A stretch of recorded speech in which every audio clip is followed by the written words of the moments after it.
The fire is almost out. What's left of it barely glows beneath a thin crust of ash, like the last ember of civilization trying to survive another medieval night. The air inside the hut is thick, heavy with smoke that bites the throat and makes the eyes water. Every breath tastes of wood and damp earth. The walls creak as wind presses against them, and frost creeps inward through the cracks. Outside, the night is a white silence. Inside, the only sound is the slow exhale of people sleeping close together beneath rough wool and animal skins, their bodies forming a single trembling heap of warmth. It's easy to forget how dark the world once was. No hum of machinery, no hiss of a radiator, just the long patience of cold. When winter came, it wasn't a season, it was a siege. Every hour without flame felt like time itself was freezing. You could hear the cold, in the crack of ice forming on the bucket, in the stiff rattle of breath from your own lungs. And yet somehow they lived. You could say the medieval home wasn't built for comfort. It was built to endure. Long before chimneys, radiators, or even glass windows, warmth was a luxury that had to be engineered from scratch. Every decision, where to build, what to burn, how to sleep, even how to breathe, determined whether a family would wake up or simply never wake again.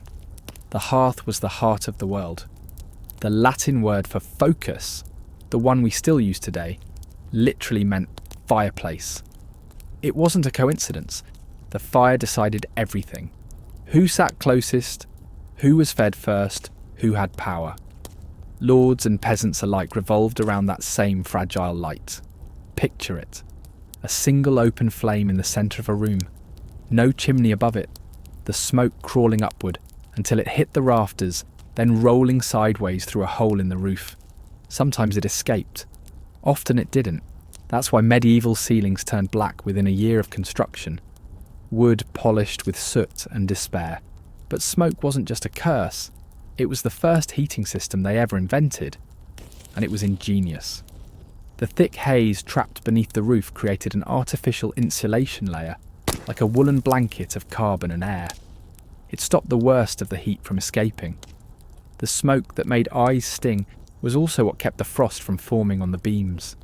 People learned to live inside it, eyes half closed, lungs half burned, but alive. When archaeologists opened Viking and early medieval homes, they found soot layers half a centimetre thick on ceilings. Not from neglect, but from design. It was the price of survival.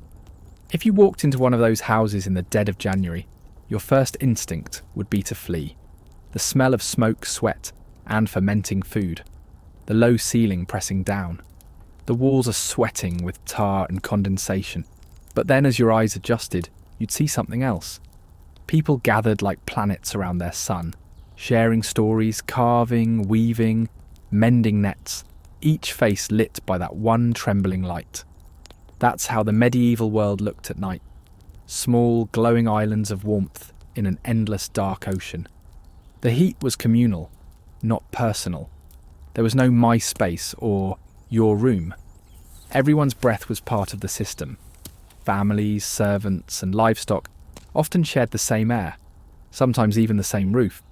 In many peasant homes, animals were kept inside overnight, separated by nothing but a low partition. Their body heat alone could raise the temperature by several degrees. The smell was unbearable, but it meant survival. And in that mix of ingenuity and desperation, people began to invent, not comfort, but control. They started experimenting with stone, clay, and metal to manipulate fire instead of just enduring it. Slowly, homes turned into machines of survival. What began as an open flame in the dirt evolved into the first primitive hearths. Raised platforms lined with flat stones that absorbed heat during the day and released it through the night. Those stones became ancient batteries of warmth. Archaeologists in Scandinavia and Northern Europe have found that early hearths were often built near walls, deliberately designed to radiate heat sideways rather than straight upward. Builders didn't know the word thermodynamics, but they understood it by instinct. Imagine waking up before dawn, the fire out, the air icy, your eyelashes stiff with frost. You crawl from under a wool blanket and press your palm against the stone wall. It's still faintly warm. The fire you built 12 hours ago is still working silently inside the house's bones. The medieval home was not primitive. It was experimental, a laboratory of survival conducted with mud, timber, and fear. And every structure had to answer the same question. How do you keep the heat from dying before you do? That question defined entire civilizations. It shaped where people built their towns, how they organised their families, even how they prayed. Monks in cold monasteries developed rituals for tending the night fire, spiritual duty disguised as thermal maintenance. In the north, Norse settlers built homes half buried in earth so the soil itself could act as insulation. Each region became its own answer to the same problem, but none of them, not even the wealthiest kings, ever truly conquered the cold. They only learned how to negotiate with it. Because in the Middle Ages, warmth wasn't comfort, it was a miracle. The sound of fire was language. Every crack and hiss inside a medieval home meant something. A story, a warning, a promise. The way the logs split, the rhythm of the burning, even the colour of the smoke told you if the wood was green, wet, or ready. A clean, bright flame meant safety. A choking, sputtering one meant death in your sleep. Because the truth was simple. Most people in the Middle Ages didn't die from freezing. They died from smoke. Imagine sleeping inches from a fire that's both your lifeline and your assassin. A slow smoulder overnight could fill the entire room with poison, invisible in the dark. So they learned to listen. The fire's voice became a heartbeat, a guardian, a companion they feared to ignore. But every invention that saved them came with a hidden cost. Early builders across Europe and Scandinavia realised that warmth was useless if you couldn't breathe. Too much smoke and the fire went out. Too much draught and the people froze. The art of home heating became the art of balance. A constant, fragile negotiation between oxygen and safety. In Saxon England, homes were one-room structures with a central hearth and a smoke hole above. The whole worked like a crude chimney, but only when the wind allowed it. A sudden gust could blow the smoke right back inside, turning every breath into pain. Still, it was an improvement. They'd learned to shape the roof into a low cone, forcing hot air to roll along it and radiate downward before escaping. That knowledge spread silently from culture to culture, not by books but by hands. A father teaching his son how to read the air. A woman showed her daughter how to bank embers before sleep, so the fire would wake before they did. Generations of engineering passed down through instinct. Then in the colder north, the Vikings took the idea of the hearth and made it something greater. Their longhouses were masterpieces of thermal survival. Long, narrow and low-roofed, they were built to trap air and waste nothing. A single central fire stretched down the spine of the house, stone-lined and surrounded by benches layered with furs. The heat radiated out evenly, absorbed by the wooden walls and the bodies sleeping against them. But the real genius was the smoke. Viking longhouses had no chimneys, not for lack of knowledge, but by choice. Instead, smoke drifted through the entire interior, saturating every timber with tar and ash. It was a slow, painful way to live, but it waterproofed the walls and sterilised the air. Smoke killed insects, mould, and disease. Every cough from a Viking home came with protection built into it. Archaeologists say those homes looked primitive, but in practice, they were perfectly tuned survival machines. At dawn, when the door opened to the frozen fjord, the heat didn't rush out. It bled out slowly, as if the air itself had weight. The smoke-trapped ceiling acted as insulation. The low entrance kept drafts from entering. Even the benches were designed with purpose, raised just enough for air circulation, low enough to stay in the warmest pocket of the room. Inside, life revolved around the hearth. It was the law, the altar, and the parliament of the house. No one crossed it without reason. When sagas speak of sitting in the high seat, they don't just mean rank, they mean distance from the fire. The closer you sat, the more important you were. And the hearth fire itself was sacred. It was never allowed to die. Families carried embers wrapped in moss or dung when they moved, ensuring the same flame, the same lineage, lived on in their next home. Some even swore oaths before the hearth, believing it to be a living witness. From Viking-age Scandinavia to Anglo-Saxon Britain, fire wasn't decoration, it was continuity, the pulse that kept a lineage alive through the cold centuries. But while the North learned to survive smoke, the South was learning to rise above it. In continental Europe, stone castles and manors began to appear, vast, beautiful, and deadly in winter. Lords who once slept near open fires now found themselves freezing in rooms big enough for wind to roam. The same stone that symbolised strength became a curse. Heat bled through walls like blood through linen. The stronger their homes became, the colder they grew. And so began the next great experiment: how to bend stone itself into warmth. Builders began lining walls with tapestries, hanging thick drapes over doorways to trap air. They laid rushes and straw on floors to block drafts that crawled up from below. In some castles, people slept in beds enclosed by wooden canopies, private tents within stone fortresses, breathing in their own warmth while the rest of the hall froze solid. The wealthy fought cold with layers of space, a fire in the great hall for display, and smaller hidden fires in private chambers for survival. Servants and guards stood between those two worlds, caught in the liminal cold of corridors where no fire ever reached. The poor fought it differently. They shared heat. Families huddled together under single wool blankets, sometimes with children sleeping in drawers or wooden boxes stuffed with straw. Every object in a home became part of the thermal system. Barrels filled with water to absorb daytime warmth, stones placed by the fire to be rolled under beds at night, even bread ovens reused as sleeping alcoves. These weren't crude people. They were engineers trapped in a world that kept trying to kill them. And in that darkness, surrounded by stone and smoke, they discovered a strange kind of intimacy, a warmth that wasn't just physical. Because when heat was rare, it became sacred. To share it meant trust. To keep it meant power. The first chimney was a miracle that nobody trusted. When it appeared in Europe around the 12th century, it looked absurd. A tower for smoke. People didn't understand it. They thought it would make their homes colder, not warmer. After all, for thousands of years, the smoke itself had been the insulation. To let it escape felt like letting life escape. But for those willing to experiment, the chimney changed everything. It was the first time in history that humans separated heat from fire. Before that, warmth meant sitting in the same air that burned your lungs. The invention of the chimney turned heat into something that could be directed, manipulated, and refined. For the first time, you could have a fire without suffocating in it. At first, chimneys were crude.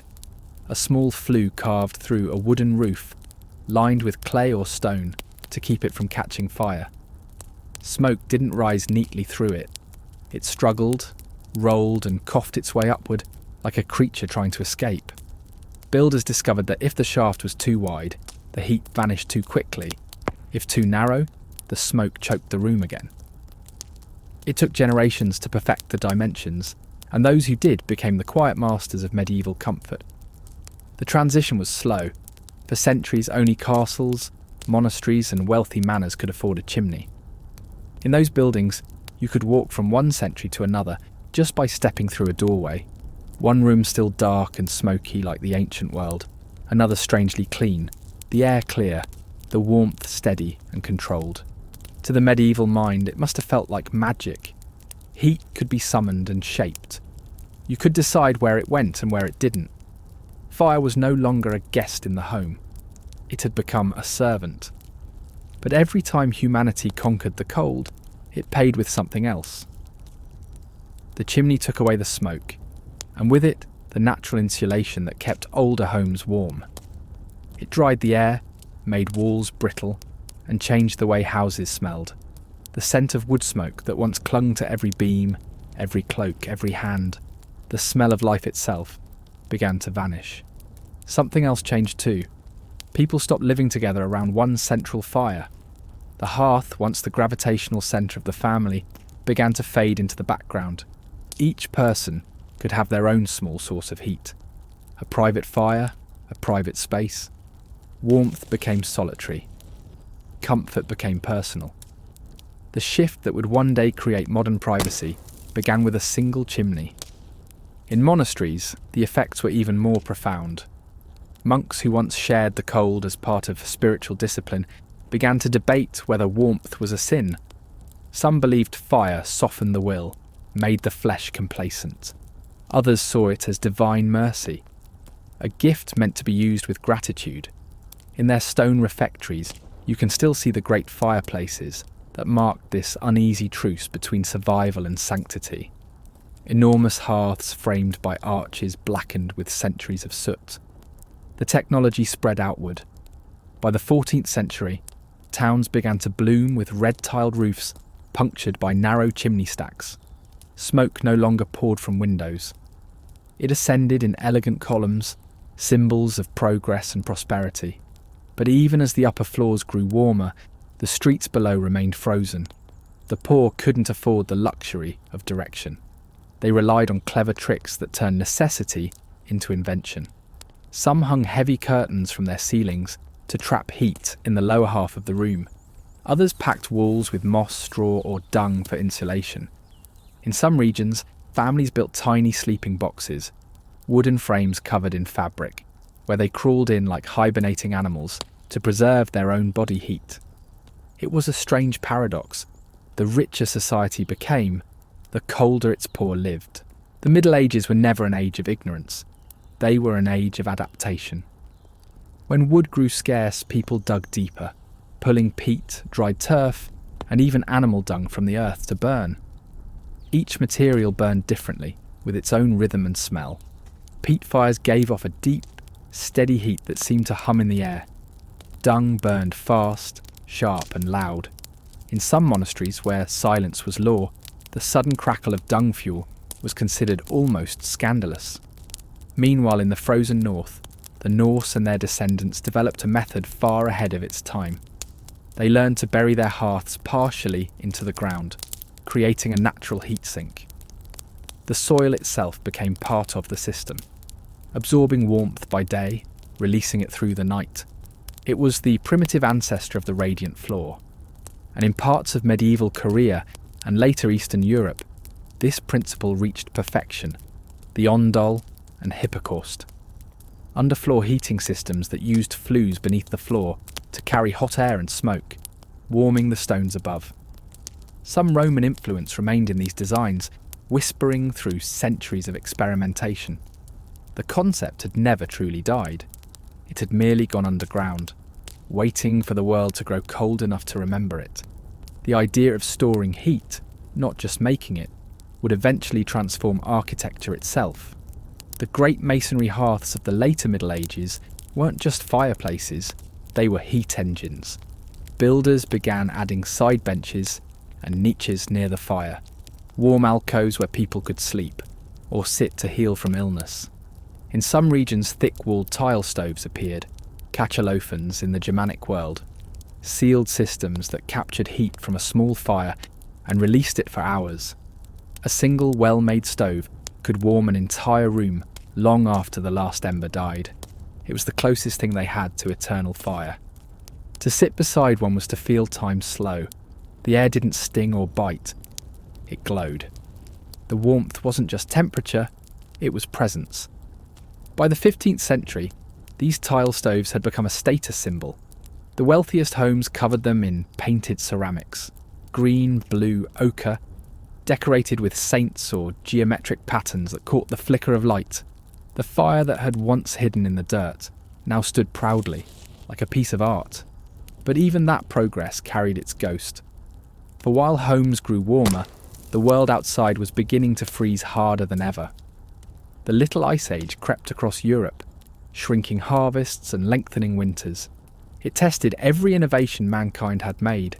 Some people survived it through ingenuity, others through sheer stubbornness. And still, even in their finest stone halls, many froze. Because heat wasn't just a question of fire anymore. It was a question of hierarchy. Who controlled the warmth controlled the world. The fire in a peasant home was rarely bright. It was a whisper of flame.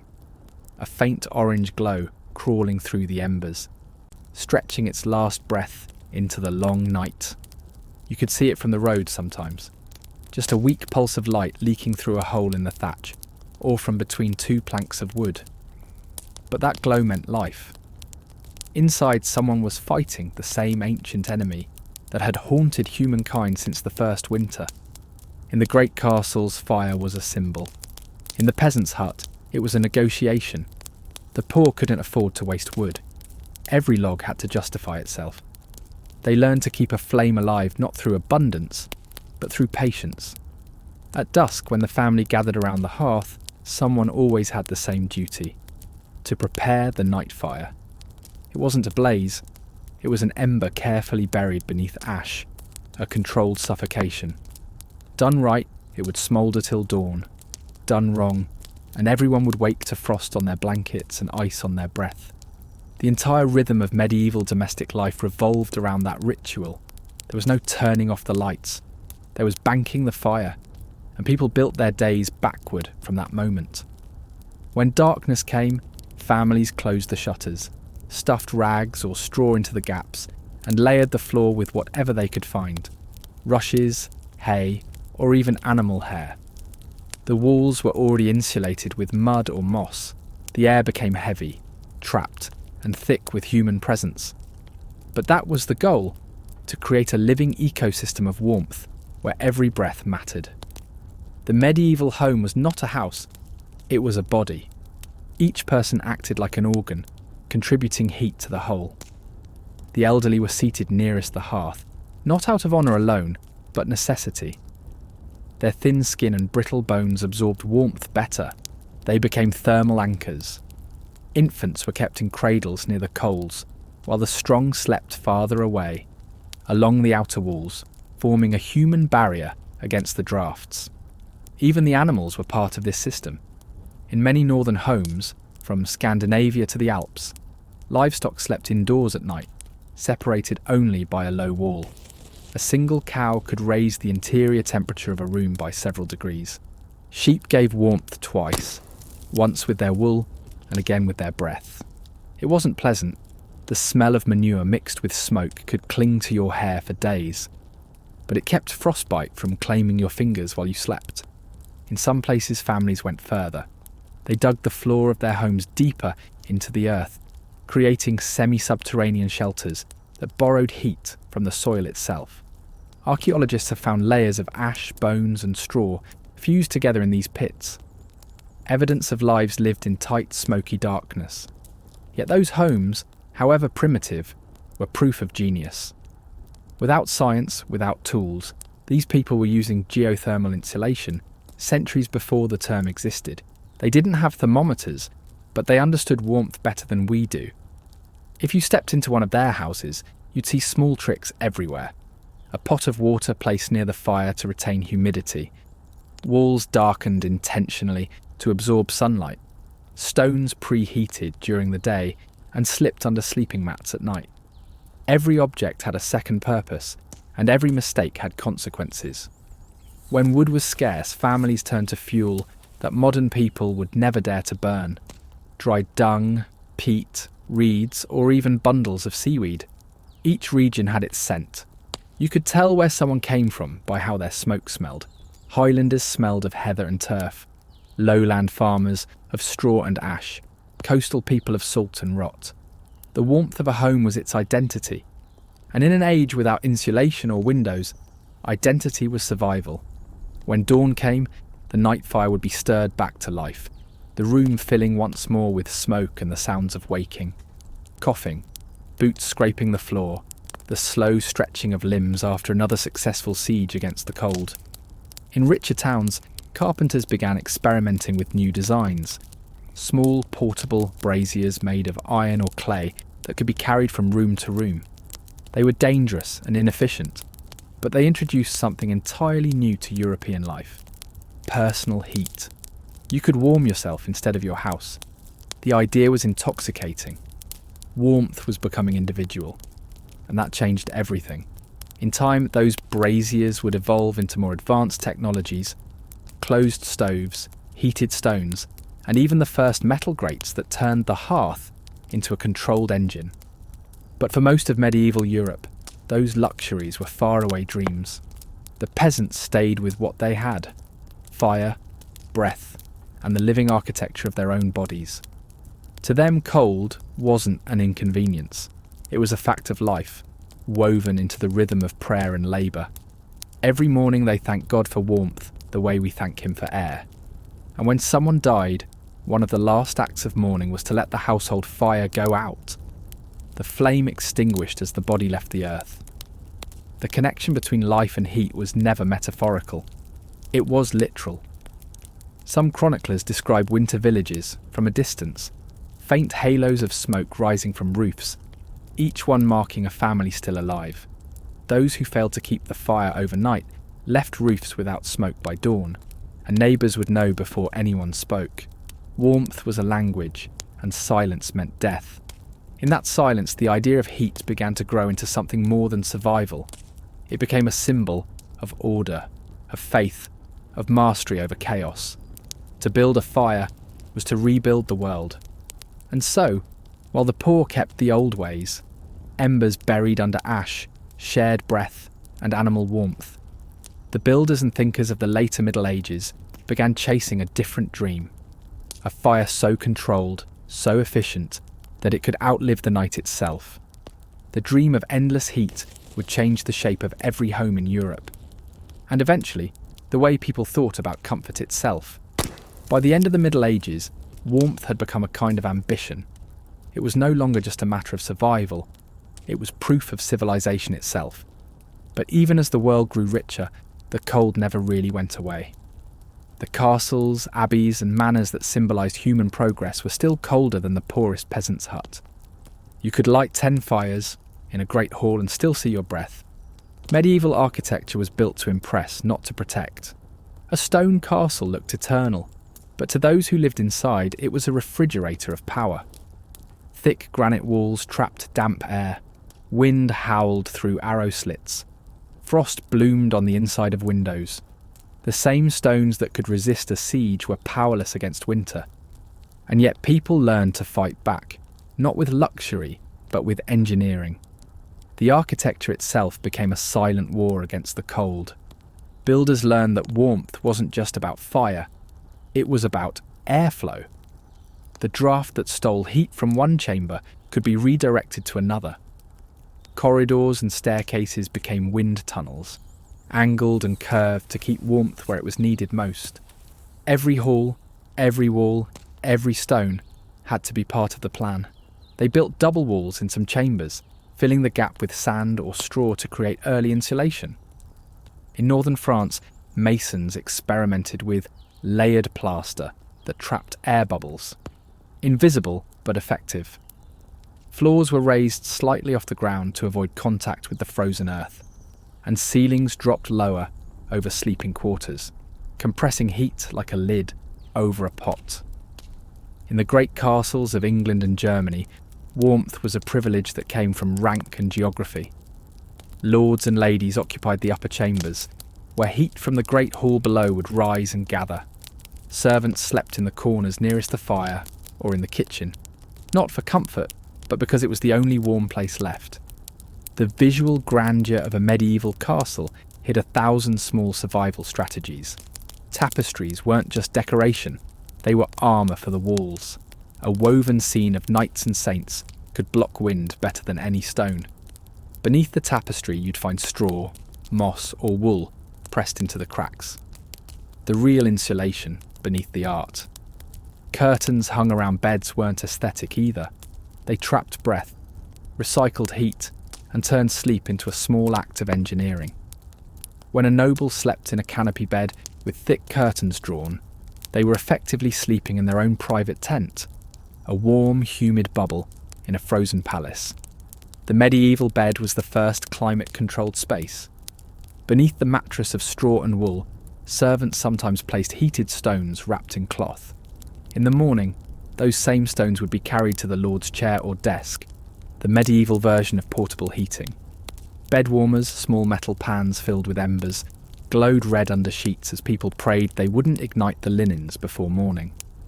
Every class had its own answer to the same question.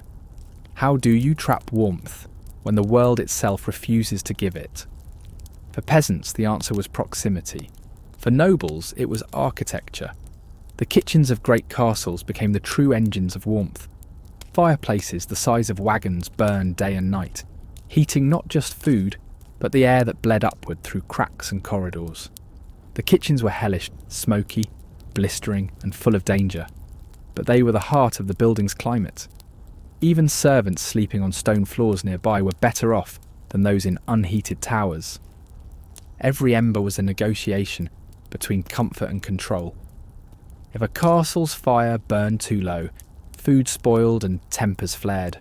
Too high, and the smoke filled the great hall, choking the guests. Fire wasn't just maintenance, it was politics. The steward who managed the wood supply controlled comfort itself. In some accounts, lords kept separate inventories for wood, measuring it like treasure. In monasteries, it was a different story. Monks saw heat as a test of faith. Many orders allowed fire only in communal rooms. The dormitories remained unheated by design, forcing discipline through discomfort. Only the infirmary, where the sick lay in silence, was given the gift of steady warmth. Some monasteries even engineered their fireplaces to serve both the living and the dead. One flue directed heat to the refectory, another to the crypt below. The human relationship with warmth was never moral neutral. To be warm could mean to be sinful, indulgent or privileged. To be cold was to be pure, patient, faithful. The frost became part of religion itself. But outside the cloisters and walls, the people continued to innovate quietly. In villages, builders began experimenting with lime plaster mixed with animal hair, a flexible material that trapped heat and resisted cracking. Roofs were lined with clay tiles or layered thatch, sometimes more than 1/2 metre thick, to catch warmth before it vanished into the sky. Windows were covered with thin oiled parchment, or stretched animal bladder, translucent, not transparent, but enough to keep the wind out while letting in a dim ghost of light. You could walk from a manor to a hut and see two completely different philosophies of heat. One grand, one practical. The noble's home looked powerful, but leaked warmth like water from a cracked pot. The peasant's home looked fragile, yet held warmth in its bones. The poorer the builder, the smarter the design. The ingenuity was everywhere. In Scandinavia, people dug pit houses, half-buried dwellings insulated by earth. In the Alps, they stacked homes directly above stables, so the animal's breath warmed the rooms above. In Iceland, they built turf houses with walls so thick that even when the wind screamed outside, the interior stayed as quiet as prayer. These were not desperate people clinging to survival. They were engineers of necessity.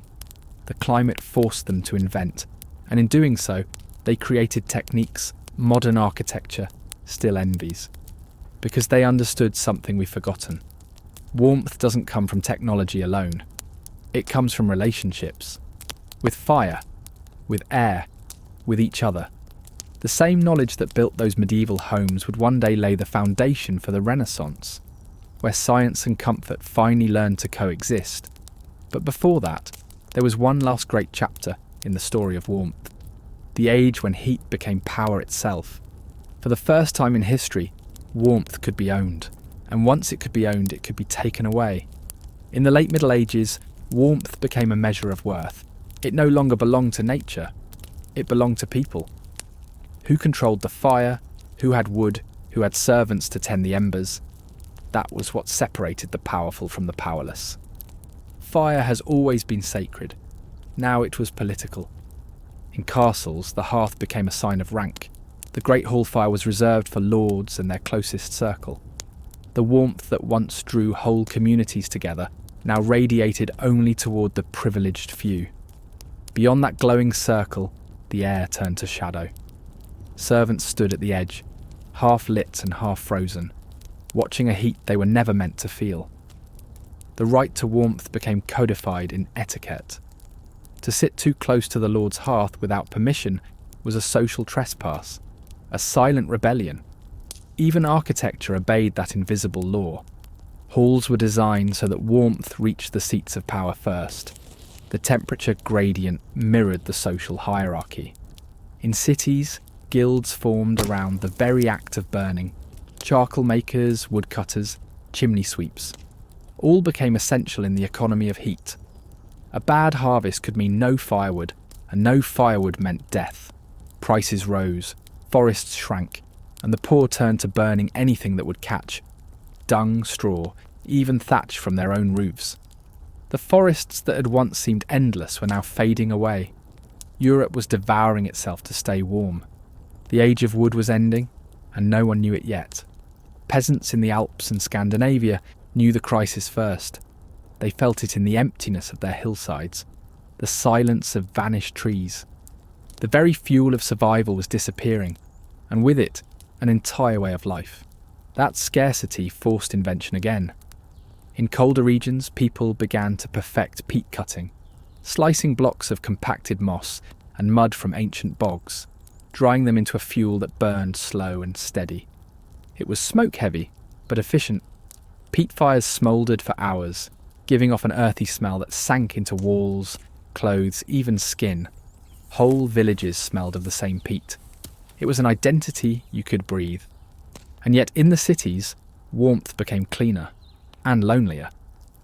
The new chimneys and enclosed hearths made homes less smoky, but also more silent. Families no longer gathered shoulder to shoulder. The glow of the shared fire turned into individual fireplaces in separate rooms. People still prayed by firelight, but they prayed alone. In chasing comfort, they lost the ritual of survival. Fire had always been an event, something to be tended, feared and shared. Now it was just part of the furniture. The fire that once bound people together was being tamed into obedience. But even in the wealthiest homes, warmth was never guaranteed. Winters in the 14th and 15th centuries turned brutal. Rivers froze, crops failed, and snow lingered deep into spring. Chroniclers wrote of people found dead beside hearths that burned all night, the cold too deep to fight. In those winters, the fire's glow meant something different. Endurance. To sit by the flames wasn't luxury anymore. It was defiance. The human body had limits, but imagination didn't. That's why across Europe, the hearth began to appear in art. Paintings, woodcuts and tapestries showed families around the fire, not because it was ordinary, but because it was sacred. The hearth was now the symbol of the home itself. Meanwhile, science had started to notice the mystery. Early alchemists and natural philosophers wrote about the spirit of fire, an invisible essence that moved through air and matter. They didn't know they were describing combustion, or the beginnings of thermodynamics. To them, heat was not a property. It was a soul. And maybe in their way, they were right. Because warmth wasn't just physical, it was emotional, spiritual, an extension of human will. Every act of building a fire was a declaration that the world could be reshaped, even in its harshest form. The medieval person didn't see heat as comfort. They saw it as proof of control. That idea carried forward into the birth of the Renaissance, when comfort itself became a kind of art. Italian architects, working with open courtyards and marble, began to design rooms not just for shelter, but for climate. Fireplaces grew grander, with carved mantles and fluted chimneys, transforming warmth from necessity into aesthetic. In colder regions, the technology of tile stoves matured. The great kakelofens of Germany and Austria, now covered in colour and narrative, entire stories baked into ceramic. You could warm yourself by a battle scene, or a saint's miracle, history itself radiating heat. But beneath that beauty, the same truth remained. Every innovation in warmth came from fear. Fear of frost, fear of hunger, fear of silence. The poor still gathered in a single smoky room. The rich built private chambers with ornamental fire. But all of them were fighting the same invisible war against a cold that refused to die. Even at the height of progress, warmth was still a miracle, just dressed in finer clothes. And as Europe marched toward modernity, the fire would follow. It would shrink again into iron boxes, furnaces, and chimneys that no longer breathed. The flame that had once defined humanity would finally vanish from daily life, replaced by something invisible, efficient, and silent.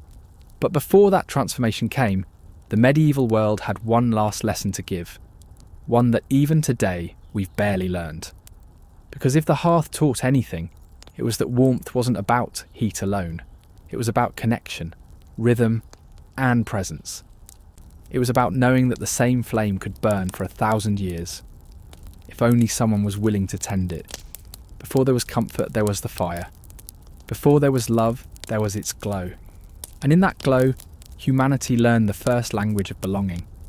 Every civilization, from the Norse fjords to the Italian hills, understood warmth as something more than survival. It wasn't just heat, it was memory. The fire remembered you, even when the world forgot. To sit by a medieval fire was to sit inside a heartbeat. The rhythm of its crackle matched the rhythm of breath, the pulse of the flame. The inhale of orange, the exhale of smoke, mirrored the pulse of the body. That's why so many medieval prayers were whispered beside the hearth, not at the altar. The fire was alive. You could speak to it. At the end of a long day, when frost climbed the windows and the air froze into silence, families gathered not to talk, but to listen. The fire told them what the night would bring. Soft hiss meant rain. A sharp crackle meant frost. The collapse of a burning log meant the cold was tightening outside. It was the medieval world's only forecast, the oldest weather report on Earth. In the deep of night, when even the dogs stopped barking, the fire's glow became a form of reassurance. As long as it was still there, still breathing, still alive, the world hadn't ended. But the fire also saw everything. Lovers' meetings, confessions, births and deaths, all took place beneath its light. When a man died, his chair by the hearth was left empty for days, as if the flame itself was mourning him. When a woman gave birth, her child's first sight wasn't sunlight, but firelight. In a world of cold, fire was the only witness that never slept. This was more than symbolism. It was survival psychology. The fire's light reduced fear. It drew the boundaries of safety, turning chaos into a visible world. Beyond the glow was the unknown. Wolves, spirits, the supernatural. Within it was family, warmth, and control. Every medieval home was built around that thin, golden line between terror and peace. Anthropologists call this thermal bonding, the instinct to associate heat with safety and social connection. But for the medieval person, it was deeper. They believed warmth itself carried virtue. The cold was cruel. Warmth was compassion. To share heat was to share soul. It's no coincidence that the language of fire and emotion are twins. The heart burns with love. Anger flares. Passion ignites. The idea that warmth is kindness still lingers in the way we speak. In the 13th century, theologians even wrote that hellfire was not just punishment. It was misplaced love. Warmth turned inward and corrupted. The same flame that gave life could, when twisted, destroy. It was a terrifying metaphor, but also an honest one. Comfort and danger were never far apart. The fire that healed could also reveal. In the intimacy of its glow, truth had a way of emerging. Secrets were confessed in its light. Stories were born in its shadows. The sagas of the North, tales of gods, kings and monsters, were first spoken by firelight, where words danced with flame and imagination blurred with heat haze. The glow on the storyteller's face became part of the story itself. The fire didn't just shape architecture or survival, it shaped imagination. Its flicker taught the mind how to see patterns, how to find movement in stillness. It was the first cinema screen, painting myths across the walls in light and smoke. Every jump of the flame was a scene change, every gust of wind a shift in tone. Even in monasteries where silence ruled, the fire became a kind of meditative presence. Monks would stare into the embers during long winter vigils, the rhythmic collapse of coals becoming a silent chant. Some writings from the 11th century describe the fire as the window between creation and decay. a reminder that life was only a controlled burn between two darknesses. The warmth of fire taught medieval people how to be human and how to accept that they were not gods. Because fire never belonged to anyone. You could borrow it, shape it, carry it, but never own it. It demanded attention. Neglect it, and it vanished. Feed it too much, and it devours everything. To live with fire was to live in constant negotiation, a relationship that required care, respect, and humility. In the medieval world, relationships themselves mirrored this rhythm. Marriage contracts, feasts, and peacemaking ceremonies often took place before a hearth. To bring someone to your fire meant to make them family. To turn them away was to exile them into death. Every village knew which houses kept the best fires, whose smoke rose first in the morning, whose chimney glowed longest after nightfall. The warmth of a home became its reputation. That's why when travellers knocked on a stranger's door in winter, they didn't ask for food first, they asked for fire, because sharing warmth was the purest act of mercy. It was said that a house without fire was not a house at all, only a waiting grave. The same belief still lives quietly in our world today. In candles lit for memory, in fireplaces that centre our living rooms, in our fascination with the glow of screens that mimic flame. The fire left our homes, but it never left our minds.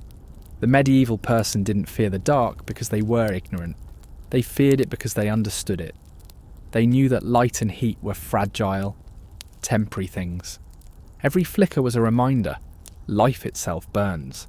And so every evening, before sleep, they repeated the same act, tending the fire, watching the coals, listening for that faint crackle of life, continuing through the dark. The sound meant the world was still turning, that tomorrow was still promised. That ritual, small, smoky, humble, was the heartbeat of an entire civilization. By the late Middle Ages, warmth had become an empire, invisible, relentless, and hungry. The need for firewood and fuel was so vast that it began to reshape the continent itself. Forests that had stood for thousands of years were vanishing faster than anyone could imagine. The same trees that had sheltered saints and kings were being cut down, not for war, not for ships, but simply to keep people from freezing. Europe wasn't built on stone and steel, it was built on wood and fear. Every household, every monastery, every blacksmith, every bakery consumed fire. It was the engine of civilization, and that meant the forest became the medieval world's greatest battlefield. Records from the 13th and 14th centuries show entire regions stripped bare, hillsides emptied of trees, valleys cleared to the bone. The great oak forests of England and France, once dense enough to block the sky, were thinned into silence. In Scandinavia, villagers had to travel miles to find decent timber. In Germany, peasants risked punishment for stealing dead branches from noble woods. Wood was life, and life was now property. Warmth has become currency. Lords began regulating who could gather fuel, when and how much.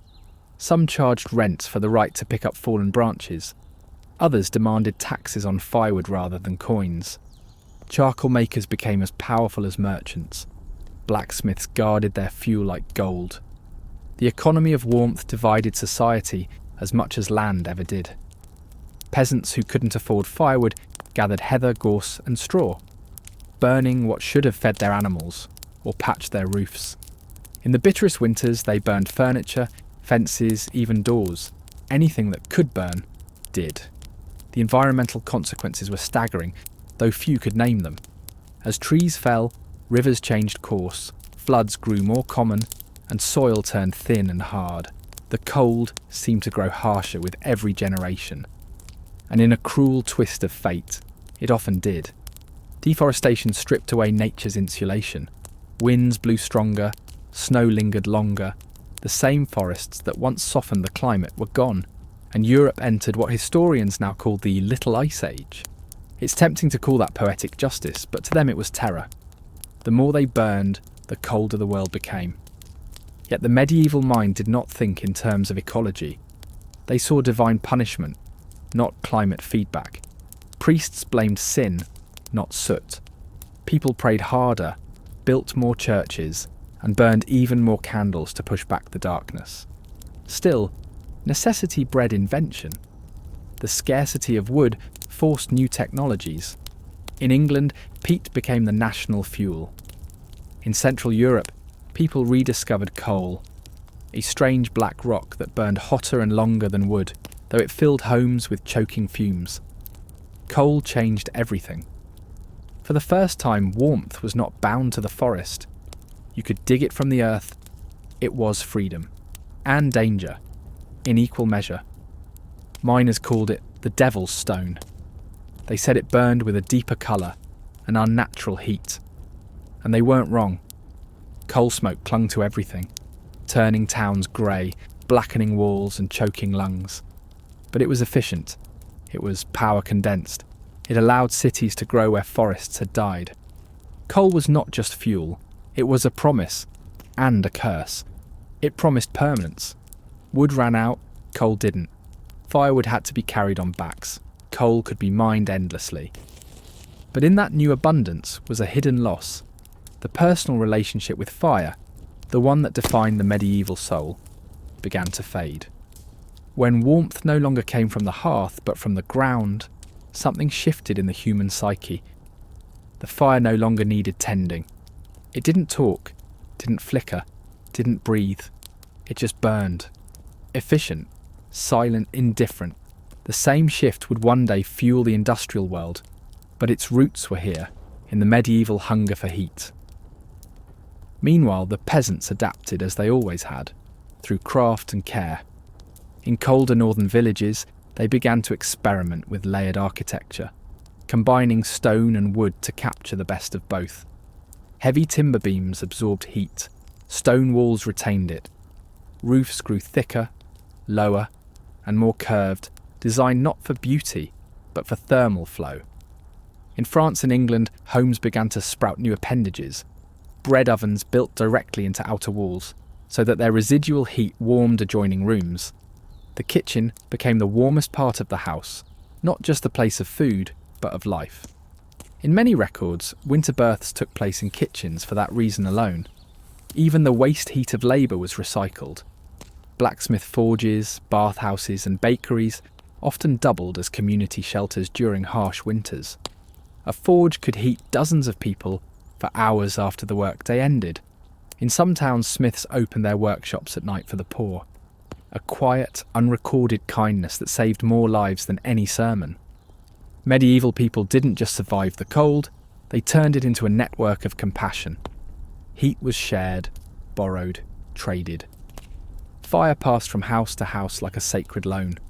Neighbours reignited each other's hearths when one went out. If a traveller arrived half frozen, the first act was not to feed him, but to seat him by the fire. Even kings understood the symbolism. In royal halls, fire was both spectacle and statement. To host a great blaze was to declare prosperity. To let the hearth go dim was a sign of decline. Warmth became politics again, the currency of image and rule. But beneath all that grandeur, the truth was humbling. Fire had not changed. It was still fragile, fleeting and greedy. It still demanded wood, hands and breath. The world could evolve, but warmth remained what it had always been, the most human of all inventions. In the end, the story of medieval heat is the story of us, always reaching for light, even as we burn the world to find it. And as Europe crept toward modernity, a strange paradox appeared. People were warmer than ever before, yet further from fire than they'd ever been.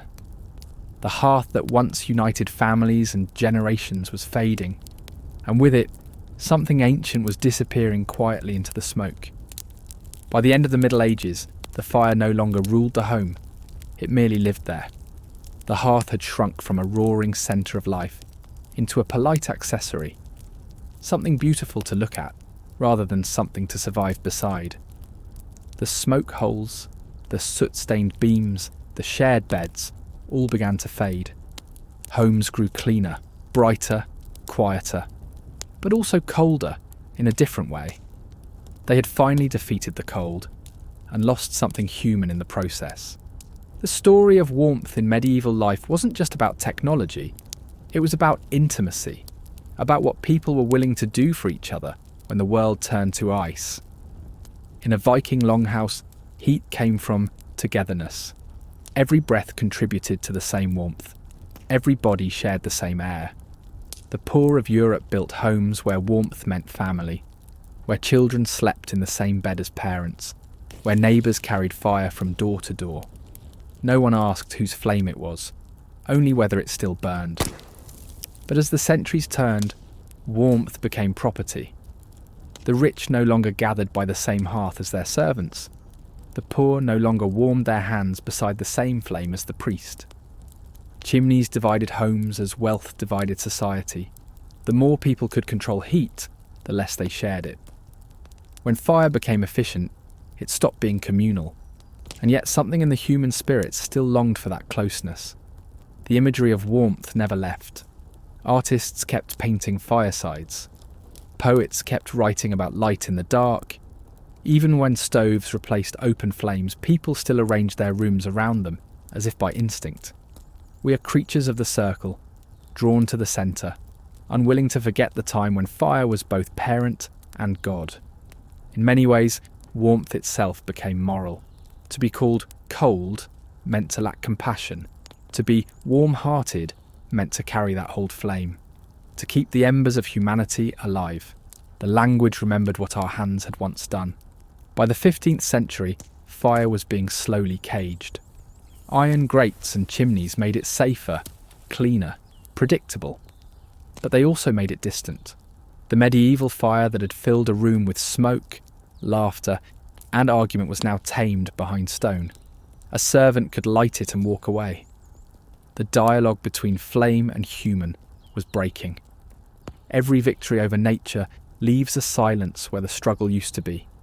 Modern comfort was being born, and it came at the price of awareness. Where medieval people tended warmth, we now consume it. They built a fire and listen to it breathe. We turn a dial and forget it exists. But maybe that's why the image of the medieval hearth still draws us.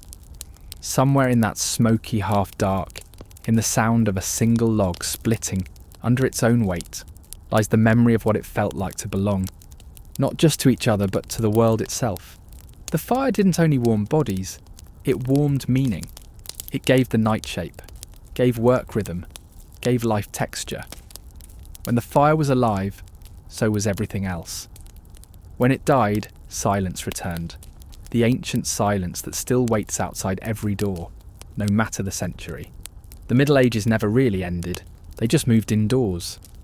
Every winter we lived their echo. We close our windows, chase away the cold, and build small rituals of light to remind ourselves we're still here.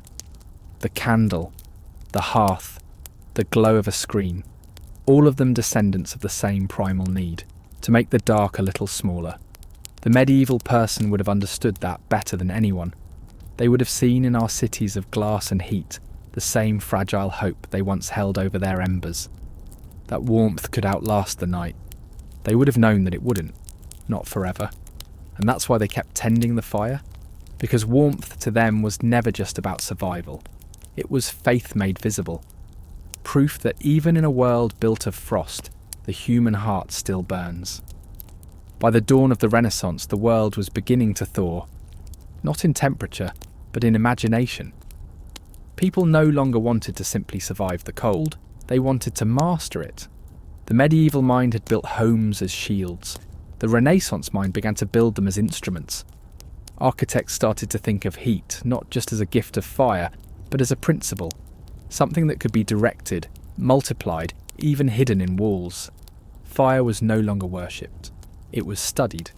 In Italy, Leonardo da Vinci sketched plans for ventilated chimneys, airflows, and self-regulating stoves. His notes read like the diary of someone trying to perfect an ancient prayer. Elsewhere, builders began crafting fireplaces that pulled air from outside rather than stealing it from within, creating the first balance between flame and oxygen, a whisper of modern engineering centuries ahead of its time. Meanwhile, in Northern Europe, the mastery of the Catchalofen reached its peak. The great ceramic stoves grew into towers of warmth, each tile hand-painted, each curve designed to absorb and radiate heat with mathematical precision. You could walk into a room at dawn, long after the fire had died, and still feel the ghost of yesterday's warmth on your skin.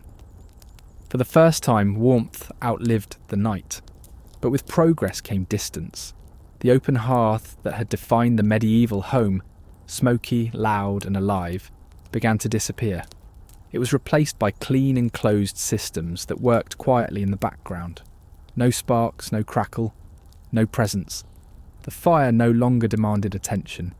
It simply obeyed. The change was subtle, but profound. People no longer gathered around the flame. They gathered away from it.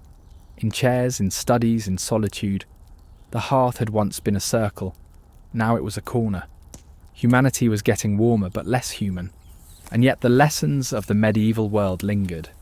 In the north, the traditions of the longhouse, earth insulation, communal living, low ceilings and central heating, influenced architecture for centuries. Modern Scandinavian design still carries their ghosts. Wide communal spaces, layered materials, warmth shared through proximity rather than extravagance. The wisdom of survival became the art of simplicity. In the castles and manors of Europe, the balance between display and comfort evolved into what we now call domestic architecture. The medieval battle between warmth and smoke became the foundation for every modern home, a design challenge still being solved 600 years later. Even the physics of the medieval fire survives in your world today. The way air moves through a vent, the way a furnace breathes, the shape of a chimney's throat, all descend from those same smoky experiments in longhouses, castles and peasant huts. Every modern radiator, every central heating system is a quiet echo of medieval invention. But the psychology of heat, that part didn't evolve. It merely changed shape. We no longer fear the cold, but we still chase the same light. The glow of a fireplace became the glow of a candle. The candle became the glow of a bulb. The bulb became the glow of a screen. Each one offered comfort, connection, and illusion. A small circle of light to hold back the dark. We still gather around our fires. We've just changed their shape. They no longer burn wood. They burn electricity, pixels and attention. But the instinct remains the same.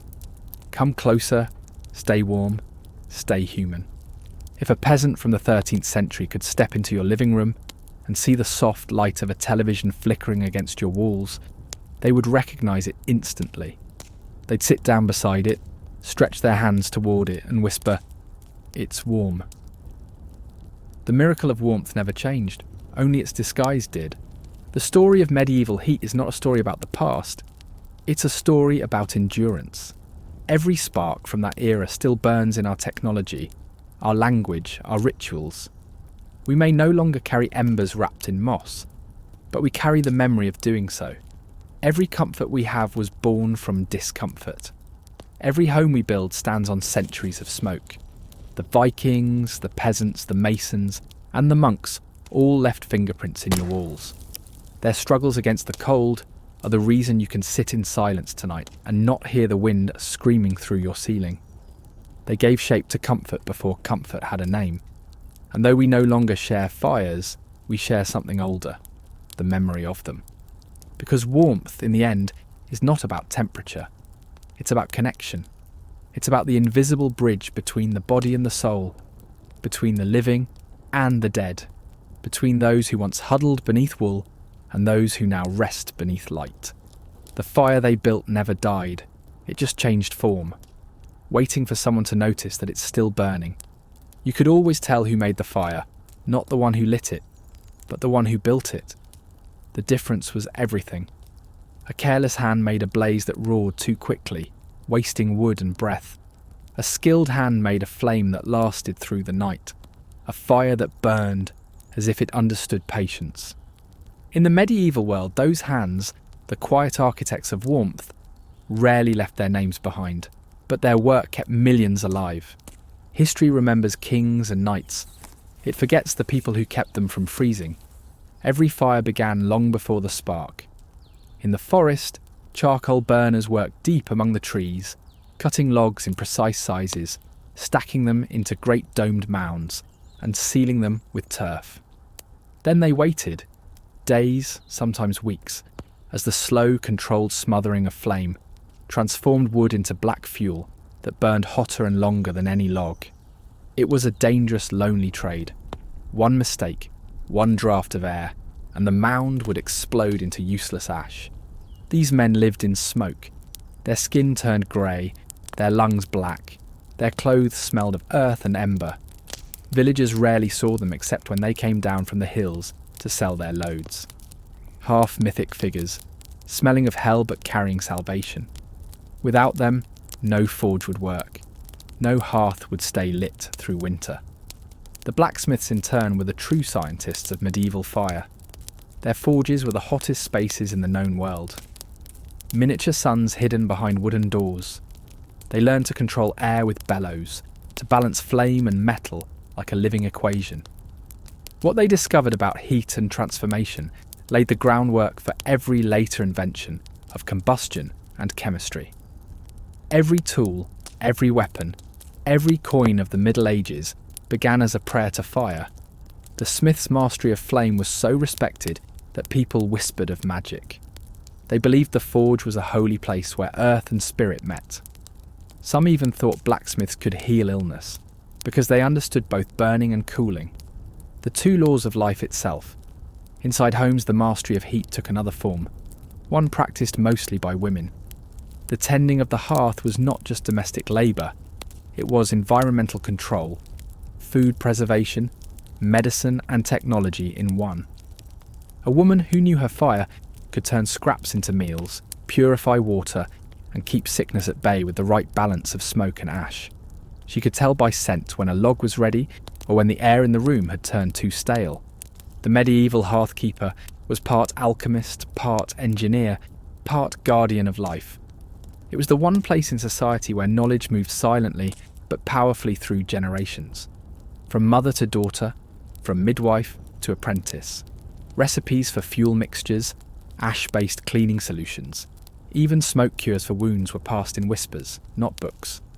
The hearth was the first laboratory, and women were its scientists. Their innovations shaped not only survival, but culture.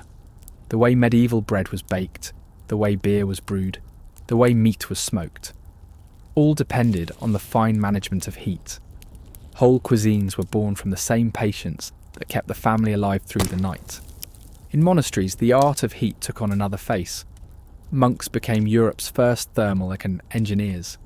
They experimented with furnace designs for cooking, pottery, and glassmaking. Some monasteries built elaborate heating tunnels that directed smoke beneath floors or through walls, warming multiple rooms from a single fire. You could walk into a Cistercian cloister in winter and feel warmth without seeing its source. A miracle of stone and airflow. The holiest men of the age had unknowingly invented central heating. Their systems were not built for comfort but for function. To dry herbs, keep ink from freezing, or stop damp from ruining manuscripts. Yet in doing so, they created the blueprint for every, later, architectural innovation. Heat had become invisible, integrated, and intelligent. And still, for most of Europe, warmth remained a battle fought by hand. The tile makers of Germany and Bohemia, whose ovens would become the cachalofens, worked with almost divine precision. They tested clay mixtures, firing temperatures, glaze thickness, not for beauty, but for heat retention. A perfect tile stove could radiate warmth for half a day after its fire had died. That single advantage meant fewer trees cut, fewer lives lost to cold. They didn't call it sustainability, they called it survival. Even the builders of humble cottages carried that genius. They learned to orient homes toward the sun, to angle roof lines for wind, to pack south-facing walls with thicker clay. These weren't conscious scientific decisions, they were instincts sharpened by centuries of observation. The medieval builder looked at light and shadow, the way a sailor looked at stars, for guidance. They didn't draw blueprints, they read the weather. A well-built home could feel 5 degrees warmer than its neighbour simply because the door faced east, catching morning heat before the frost returned. That knowledge passed by gesture and memory, not written in treatises, but in calloused hands shaping earth and wood. In a way, the architects of warmth were philosophers. They worked with the most fragile of all materials, not stone, not wood, but air itself. And they learned how to shape it. To them, warmth wasn't abstract. It was personal. It had weight, texture, and morality. A good home was one that held warmth faithfully, like a soul that refused to leave the body. We remember the cathedrals, the fortresses, the wars, but the truest monuments of the Middle Ages were invisible. They were the pockets of heat that held through the night, the breaths that turned a room from death to life. Every civilization begins with a wall, but it survives because of a fire. Without the nameless hands that built, fed, and understood that fire, no empire could have stood, no kingdom endured. Their legacy isn't written in books or stone. It's written in warmth, in every home that still holds the echo of their craft. In the far north, the world itself was the enemy. The cold there didn't simply bite, it crushed. It sank into bone, whispered through the walls, and waited for the weak to slow down. The people who survived it weren't just strong, they were inventive in ways few cultures have ever been. The north didn't conquer the cold, it befriended it. The Vikings didn't see warmth as a luxury, they saw it as a covenant, a pact between human endurance and the indifference of nature. Fire was sacred, but it wasn't separate from life. It lived inside the home, the body, the breath. Step into a Viking longhouse and you'll understand why. It's not the grand hall of Hollywood myth. It's darker, lower, denser. The roof droops close to the smoke, the air thick with the smell of tar, wool, and sweat. The fire burns along the centre of the floor, glowing between stones that stretch down the length of the building. Every inch of that structure has one purpose: to trap heat and to hold it. A Viking home was less a house and more a living machine of warmth. Its builders knew how air moved. The walls were layered. Turf, timber, moss, earth. The layers trapped moisture, sealed gaps, and created microclimates inside the structure. Smoke gathered beneath the rafters in a low, warm haze, pressing downward and thickening the air. The ceiling was black with centuries of soot, not filth, but insulation. Even the doorways were designed for survival. They were small, low, and set into the leeward side of the house, where wind could not force its way in. Each time someone entered, they had to crouch, a small bow before the home itself, whether they meant it or not. The floor was packed clay mixed with ash, absorbing warmth from the fire. Sleeping benches lined the walls, stacked with straw and fur, slightly raised so that people slept just above the cold air currents. It was an ecosystem of human ingenuity, shaped entirely by the climate that tried to erase them. Their homes didn't fight the cold, they worked with it. The longhouse accepted smoke, damp and darkness as allies, not enemies. A smoky ceiling sealed heat in. Damp earth absorbed energy by day and released it by night. Darkness itself protects warmth by slowing heat loss through light openings. Every discomfort was part of the design. Archaeologists have found that these homes maintained surprisingly stable temperatures, even in Arctic winters. Inside it could stay just above freezing, when outside it dropped below -30 degrees Celsius. That difference meant survival. But the Viking relationship with heat went beyond architecture. It was spiritual. In Norse cosmology, fire and ice weren't opposites. They were the first parents of creation. From their meeting came the world itself. Every time a Viking built a fire, they were reenacting the birth of life from chaos. They understood cold not as evil, but as a test of worth. Warmth was something you earned, something that proved your courage. In sagas, heroes didn't boast of comfort. They boasted of endurance. To endure the cold was to be closer to the gods. Their mythology reflects it.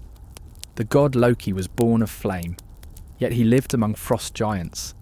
The world would end not in fire alone, but in Fimbul winter, an endless freeze that would test even the gods. For Vikings, warmth was divine, but cold was sacred too. You couldn't have one without respecting the other. That duality shaped their daily life. When a Viking awoke, his first thought was of the hearth. The woman of the house, often the matriarch, guarded the fire overnight, banking it under ash so it could breathe again by dawn. She was the keeper of continuity, the literal flame of the family's line. To let the hearth die was to bring shame. Some sagas speak of households whose fires went cold, a mark of failure so deep it needed ritual cleansing. In that sense, the Viking hearth wasn't just a furnace, it was a soul that demanded honour.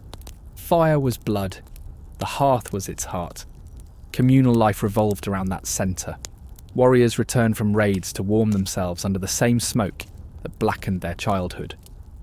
Storytellers, the skalds, recited sagas by the light of those same embers, weaving tales of gods and ancestors, as sparks drifted toward the roof hole like ascending souls. Even in death, the symbolism endured. Funeral pyres weren't random acts of destruction. They were the ultimate act of transformation. The same fire that fed you, warmed you, and kept you alive now carried you to the next world. And yet, for all their reverence, the Vikings were scientists of necessity. They experimented constantly. In Greenland and Iceland, where wood was scarce, they built turf houses, thick earthen dwellings that looked like natural hills from the outside. Inside, they were remarkably efficient, with inner timber frames, sod walls, and smoke vents angled for wind direction. They could stay warm for months with minimal fuel. In Iceland, some homes were even built near geothermal vents, harnessing the natural heat of the earth itself. 1,000 years before modern geothermal heating, Viking settlers had already discovered how to live with the planet's warmth rather than fight it. When others fled the cold, the Norse turned it into a resource. They burned dried seaweed for fuel. They lined clothing with moss. They used animal fat as both light and insulation. To live in that environment required imagination as much as strength. But the genius of the Viking approach wasn't only in design, it was in mindset. They accepted the limits of comfort. They didn't build against nature, they built within it. Their homes, their rituals, their very sense of identity were all tuned to the rhythm of heat and cold. That acceptance gave them resilience that no empire could replicate.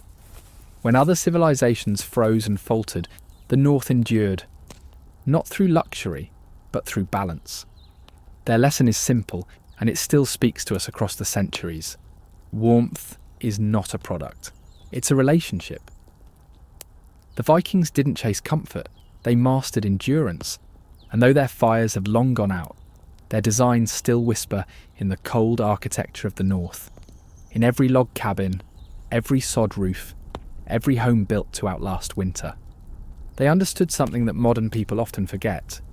The world doesn't owe you warmth, but if you respect it, if you build, adapt and share, it will give it back. That was the Viking covenant. And in their long, smoky halls, with the wind howling beyond the walls and the fire glowing low, that covenant burned for generations. By the late 1500s, the cold no longer terrified people the way it once had, or so they thought. The fire that once ruled life had been tamed, trained to behave, confined behind carved stone and polished iron. But in that triumph was the seed of a quiet loss. Comfort began as survival that forgot its name. Where once warmth had been a miracle shared by all, now it became a mark of refinement. In castles and rising townhouses, fire was no longer just heat, it was design. Builders carved mantles like altars. Wealthy families commissioned artisans to decorate hearths with marble, cherubs and gold. A blaze now spoke of class as much as courage. But the air around those flames was different. Too clean, too separate. The new chimneys and sealed flues made homes safer, but they stripped the room of its breath. The medieval house had been a living organism, noisy and smoky but alive. The Renaissance home was beautiful and dead. When warmth became effortless, people stopped listening to it. It no longer spoke in crackles and sighs. It hummed softly through metal grates, predictable and dull. Fire had become obedient, and in that obedience, it lost its soul. The psychology of heat was changing too. Where medieval life saw warmth as communal, the modern world began to see it as personal. Each room had its own fire, each person their own comfort. Privacy was born from warmth. Families began to scatter through their homes instead of huddling together. Writers of the time noticed it first. The intimacy of the hearth, the shared laughter, the storytelling, the closeness, was fading. People began to speak of loneliness for the first time. In letters, noble women wrote about feeling cold in chambers of heat. The paradox was already forming. They were warmer than ever, and yet somehow more alone. Meanwhile, in the streets outside, the poor still lived in the echo of the Middle Ages. They crowded into one-room cottages or tenements, often sharing a single hearth with multiple families. The contrast was brutal. Within the same city, one fire roared in gold, while another sputtered in ash. Warmth had become the first true divide between classes. Coal was everywhere now. It burned hotter, lasted longer, but it blackened everything it touched. The air of London, Paris, and Nuremberg grew thick with soot. The world was trading one form of survival for another, a warmer death. Yet to those who lived through it, the new fires felt almost divine. The ability to summon heat from a rock pulled from the earth must have seemed like sorcery. In some homes, coal replaced wood so completely that children grew up never knowing the smell of a log fire, the smell that had followed humanity since the Stone Age. The change was invisible but immense. People no longer tended fires, they fed them. No longer companions, flames became tools. The fire was no longer part of the family. It was the servant who never spoke. Progress made fire easier to control and harder to love. But warmth had always carried meaning beyond heat. When people stopped sharing it, society itself cooled. You can see it in the art of the age. Paintings of solitary readers beside small hearths, thinkers staring into single candles, interiors where silence replaced conversation. The domestic warmth of the medieval world had turned inward. In literature, the fire became a symbol of thought, not community. The philosopher beside the flame replaced the family around it. The age of survival gave birth to the age of introspection. And yet, the human longing for the circle, for the glow, the togetherness, never truly died. The tavern replaced the hall. The coffee house replaced the feast. The same instinct to gather near warmth simply changed venues. Every public house with a roaring fireplace was a small rebellion against isolation, a defiant echo of the medieval hearth. Even in faith, warmth evolved. The church candles grew brighter and more numerous. Cathedrals glowed with hundreds of flames, not for heat, but for presence. The flame remained the symbol of spirit, a reminder that even in a world of stone and progress, light was still fragile. Fire had lost its danger, but kept its meaning. It was no longer the master of life and death, but it still carried memory. That's why people still built fireplaces long after they stopped needing them. Even in cities heated by coal furnaces and steam pipes, the hearth remained. Decorative, empty, but there. A hollow monument to what had once been the centre of everything. By the 1700s, engineers were designing flues and vents that carried heat to multiple rooms. The first primitive central heating systems appeared in palaces and universities. They were triumphs of logic and defeats of ritual. The fire no longer needed a keeper. But in removing the keeper, something essential vanished. The endless conversation between human and flame, the listening, the tending, the slow exchange of effort and reward, was gone. For thousands of years, fire has taught humanity patience. Then we stopped learning. Now warmth came without thought. You didn't have to build it, protect it, or earn it. And that ease began to reshape the way people saw the world. Comfort became an expectation. Expectation became entitlement. The age of survival had ended. The age of convenience had begun. But every time comfort wins, endurance forgets. And the lessons written in soot and smoke, the ingenuity of peasants, The wisdom of Vikings, the prayers whispered beside dying embers, began to fade into history. Still, somewhere, the memory lingered. In the old cottages, the turf houses, the blackened beams of forgotten longhouses. In the quiet villages where people still banked fires beneath ash.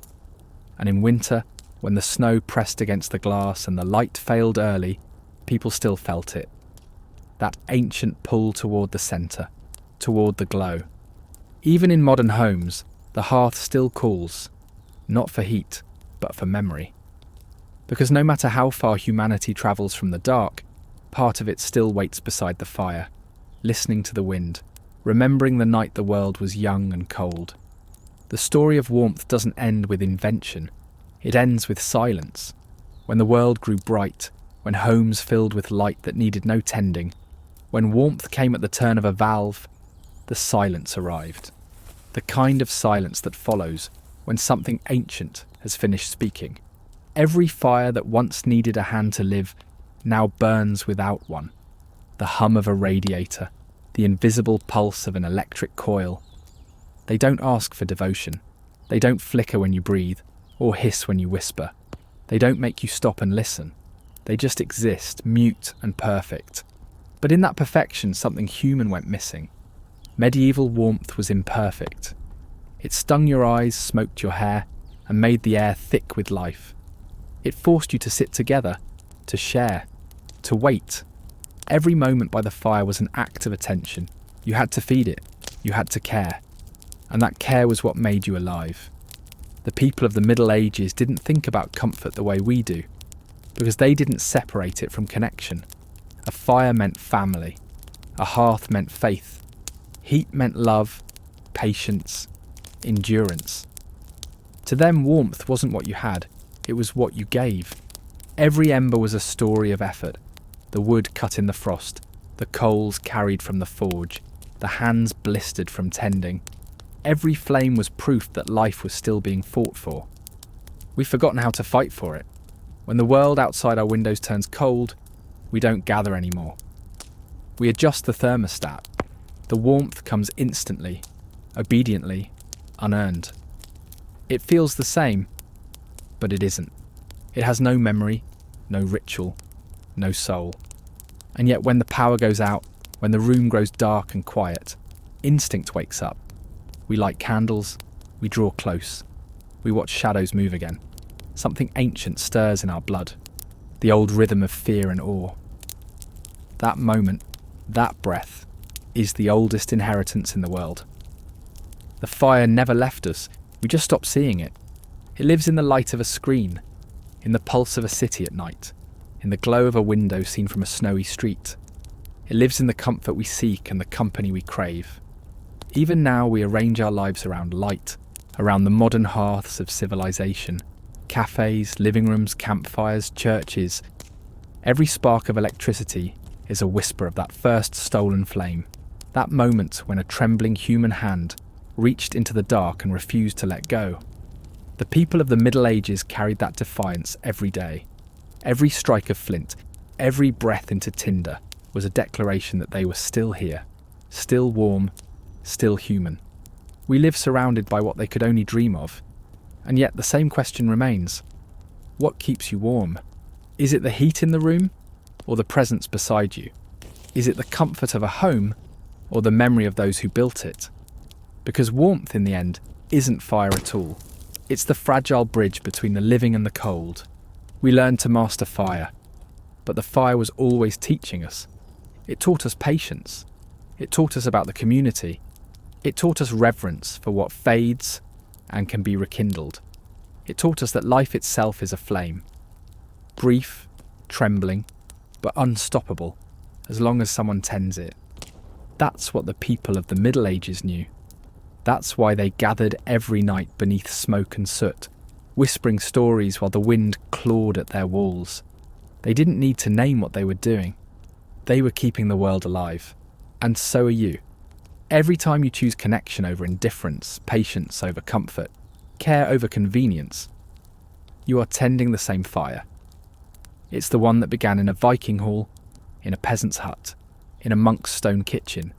It's the one that still burns in every act of endurance, every shared glance in the dark, every story told beside a light that flickers. The fire is eternal, but only if we remember to look at it. So when night falls and you feel the cold closing in, don't take your warmth for granted. Sit still for a moment. Listen. You'll hear the same sound they heard 1,000 years ago. That soft, steady crackle of life refusing to die. And maybe, just maybe, you'll feel the truth they lived by. That the greatest invention in history was not the sword, or the wheel, or the crown, but the simple, fragile, beautiful act of keeping a flame alive. Long before science had a name, people were already experimenting with warmth. They didn't call it physics or chemistry, they called it survival. But in their struggle to master heat, they uncovered truths that would one day define the modern world. They didn't measure warmth, they worshipped it. To the medieval mind, heat wasn't just a force, it was a spirit, something alive, invisible, divine. You couldn't see it directly, only its effects. A glowing coal, a steaming breath, a loaf of bread turned from dough into life.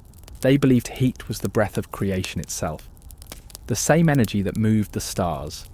This belief wasn't blind faith, it was an observation. In monasteries and workshops, ordinary people were quietly discovering the science of temperature centuries before anyone named it. In a small Benedictine abbey in France, a monk watched how candlelight flickered differently on cold mornings than on warm ones.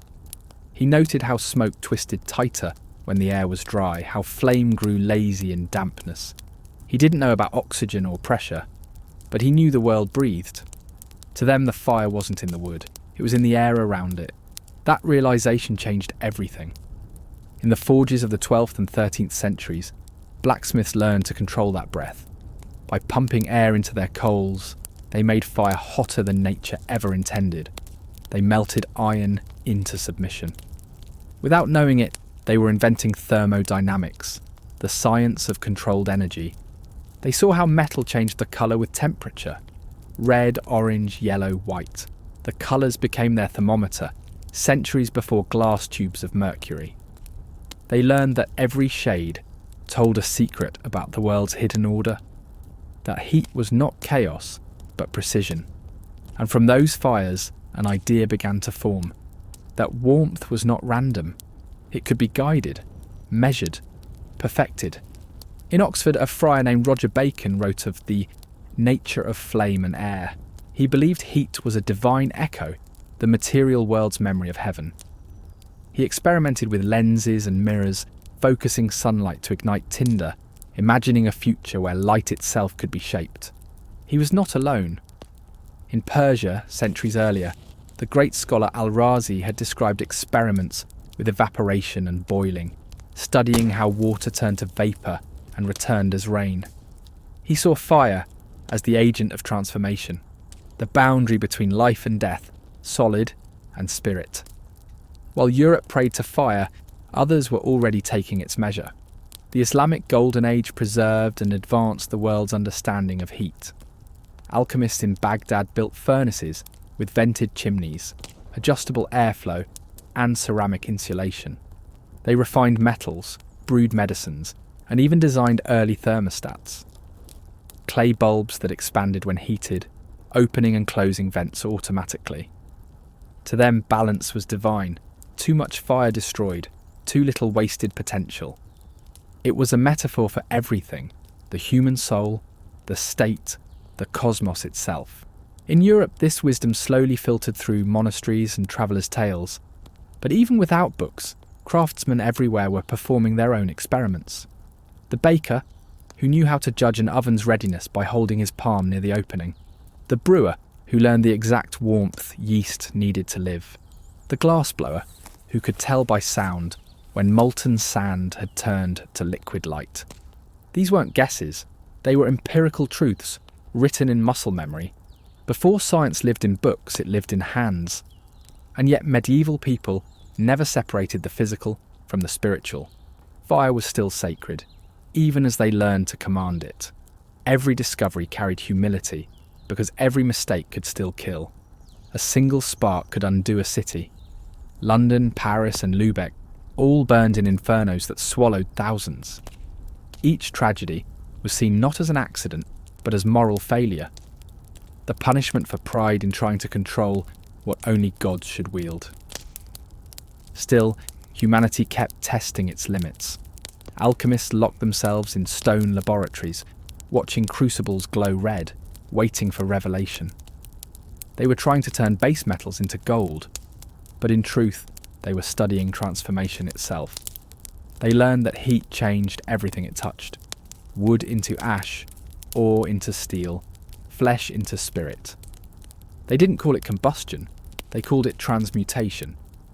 And in their obsession, they stumbled upon the first insights of chemistry, that fire consumes, air feeds, and balance preserves. The age of miracles was ending, and the age of mastery was beginning. By the 15th century, a quiet revolution was already underway. The blacksmith's forge, the monk's kitchen, and the alchemist's furnace had all merged into one vision. That heat was not mystery, but law. Something that could be understood, predicted, repeated. But even as that understanding grew, the awe never vanished. The greatest minds of the Middle Ages, from Hildegard of Bingen to Albertus Magnus, wrote of divine warmth, the inner fire of creation that lived in all things. To them, the heart's beating was a reflection of cosmic heat, the soul's energy burning through flesh. In monasteries, monks described mystical warmth felt during prayer, as if God himself had entered their bodies. They didn't see that as superstition, they saw it as evidence that spirit and matter were one flame. The medieval world didn't need to separate science from faith. It saw them burning from the same source.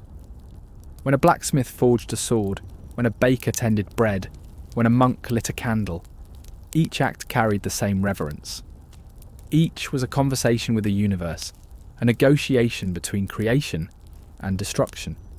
The fire had taught them everything they knew: how to build, how to heal, how to destroy. But more than anything, it had taught them how to wonder. They didn't measure their success by numbers or formulas. They measured it by survival, by beauty, by the simple fact that life continued. And that is what made their science human. They didn't invent warmth, they became its students. Long before laboratories and textbooks, long before engines and furnaces, people had already mastered the first true science of the world, the art of keeping life alive through the cold. They called it craft. We call it civilization. There was no such thing as an ordinary fire in the Middle Ages. Every flame, no matter how small, belonged to something greater, to heaven, to hell, or to the fragile line between them. Every fire burned twice, once for the body, once for the soul. For medieval people, warmth wasn't only survival, it was salvation. The same heat that baked bread and melted iron was also the fire that purified sin, the light that guided saints, the flame that could damn or deliver. Step into a cathedral at midnight, and you would feel it. Not just the chill of stone, but the weight of light. Hundreds of candles flickered in the darkness, their smoke climbing toward vaulted ceilings. The air trembled with wax and prayer. That glow wasn't decoration. It was theology made visible. Each candle symbolized a living soul. To light one was to call divine attention. To keep it burning was an act of faith. And to see it die out, that was an omen. In an age of cold and silence, light was the proof that God still watched. The church became the keeper of that light. Monks rose in the frozen pre-dawn hours to relight wicks that had guttered overnight. The eternal flame burned before altars as a sign that heaven's warmth would never fail. In monasteries from Ireland to Hungary, whole schedules revolved around fire. But it wasn't just sacred, it was also dangerous. Too much flame and a church could vanish in minutes. Fire didn't care for sanctity. It consumed scripture as easily as straw. Many monks saw this not as an accident, but as warning. The same gift that gave life could take it away. That duality became the beating heart of medieval theology. The closer you get to divine fire, the greater the risk of being burned. The sermons of the age spoke of two flames, one of love, one of judgment. the fire of the Holy Spirit that filled believers with warmth, and the fire of damnation that tormented the faithless. People prayed to feel the first and feared to feel the second, and sometimes in their prayers they felt both. Saints wrote of ecstatic visions where their hearts blazed with inner heat, a sensation they believed to be divine presence. Hildegard of Bingen described it as the living light of God, warm and fierce as the breath of creation. To her, the body's warmth was not a weakness. It was evidence that spirit and flesh shared the same flame. Heaven was warm, hell was hot. That difference may sound small, but to them it meant everything. Warmth was comfort, closeness, communion. Heat was punishment, isolation, despair. In art, hell was always painted as a place of fire without light, the cruel, smothering glow that burns but never warms. The contrast haunted medieval imagination. Painters, sculptors, and poets filled their works with flames. The tongues of the spirit descending, the fires of martyrdom, the burning towers of apocalypse. Fire was beauty and terror in equal measure. And so in daily life, people treated it with a kind of reverent fear. A candle was never left unattended. A hearth was never walked past without a small bow. To spill water on a flame intentionally was to risk misfortune. The fire was alive, and it was remembered. Every hearth was a holy thing, even if it sat in a peasant's hut. The church understood that power. It used flame to teach morality. Candles for baptism, torches for processions, bonfires for feast days. Every ritual reinforced the same truth, the balance between destruction and devotion. But the same symbol that sanctified could also condemn. The fire of faith became the fire of punishment. Heretics burned at the stake under the same sky that glowed above cathedral candles. The Inquisition called it purification. To them it wasn't cruelty, it was theology. Fire cleansing the soul before judgment. The crowd that watched didn't just see death, they saw a lesson. It was the darkest paradox of the age. The flame that symbolised grace also delivered terror. Humanity's oldest ally has become its cruelest judge. Even so, people couldn't let it go. The bonfires that marked holy festivals like Easter or Midsummer survived even through plague and war. The church tried to baptise these pagan rites, calling them new fire ceremonies. But everyone knew their roots were older. When villagers lit torches on the hills at solstice, they weren't celebrating doctrine. They were keeping a promise. The promise that light would return, that the world, no matter how dark, would remember to be warm again. And beneath all the sermons and punishments, the old faith still flickered. The belief that fire itself was sacred, beyond ownership. That it belonged not to God, not to church, but to life.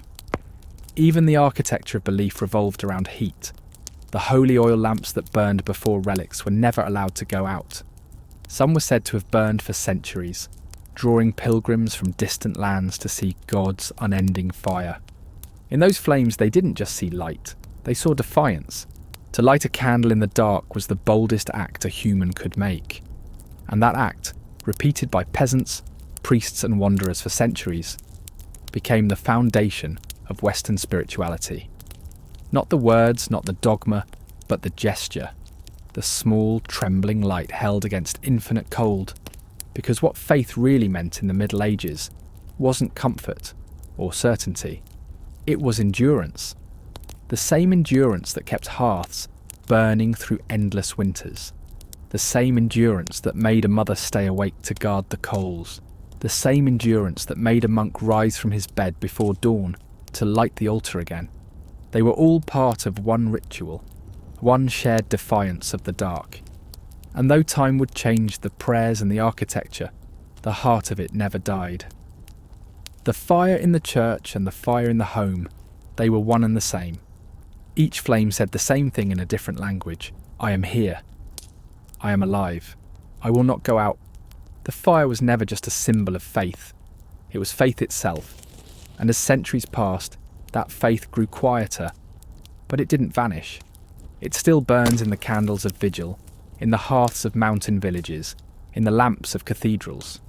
The light may be smaller now, but it still carries the same ancient meaning, that warmth is proof of hope. The people of the Middle Ages didn't just believe in fire, they believed like fire, steady, bright, and unafraid of the dark. The story of warmth was never only about the past, it has always been about us, about what we remember, what we've forgotten, and what we still carry without knowing. We no longer fear the cold, but maybe we should, because the cold still waits. It's out there, beyond the hum of the walls, beyond the glow of the screens. We've built fortresses of comfort around ourselves, sealed tight against every chill. But the world outside hasn't changed. It's still the same vast, patient dark that surrounded the first fire 100,000 years ago. Once we lived in rhythm with that darkness. We listened to it, answered it. We knew its moods. We knew that warmth was temporary, and that made it sacred. Now warmth is constant, and that makes it forgettable. Look around any city at night. The lights blaze all hours, the windows glow in endless rows, every building hums with hidden heat. It feels safe, invincible. But inside that glow, people sit alone. We've never been warmer or lonelier. Our ancestors didn't have much, but they had each other, pressed shoulder to shoulder beside a single flame. The fire wasn't just light, it was the space where stories were told, where fears were named, where hearts softened. We've replaced that with electricity and distraction, but not with connection. We no longer share fire, we share signals. And the light we look at now doesn't look back. It's strange how our inventions mimic what we lost. The flicker of a screen echoes the flicker of a flame. The scrolling light across a phone in a dark room feels hauntingly familiar. We still gather around it, we still stare into its glow, but we no longer speak. The modern fire gives no warmth, only reflection. The fire isn't gone, it's digitized, and like the old flame, it consumes time, attention, breath. It burns through our days and nights, yet leaves no ashes to remind us of what's gone. But deep down, the old rhythm remains. When the lights fail, when a storm cuts the power, when everything falls quiet, we still know what to do. We reach for matches, for candles, for the small trembling light that once meant life. We remember. That instinct, that sudden ancient calm, is the proof of how deeply the fire lives inside us. It's not nostalgia, it's recognition. We've always been creatures of warmth. Studies today even prove what our ancestors already knew, that humans seek heat not just for comfort, but for trust. When we're cold, we feel more isolated. When we're warm, we're more generous, more open. Our bodies tell the same story our history does, that warmth is empathy made physical. Every civilization burns in its own way. The Vikings burned for endurance. The monks burned for faith. The peasants burned for survival. And we burn for comfort. But all those fires are the same flame in different hands. The only question is what we're willing to feed it with. The medieval person tended their fire every night because they knew what it cost to lose it. We have forgotten that cost. We assume warmth will always be there, that the sun will rise, the power will stay, the air will hum. But that certainty dulls us. It makes us forget what warmth truly means. Not the absence of cold, but the triumph over it. You can only appreciate light if you've known the dark. When a Viking mother banked her hearth for the night, she wasn't just saving coals, she was passing on a message to the next morning. We endured. When a monk lit the chapel lamp before dawn, he wasn't just performing duty, he was reminding the world that faith still breathed. When a peasant crouched over a tiny spark in a winter storm, he was keeping alive the same story you live by now. This life still burns. The modern world rarely lets us feel that anymore.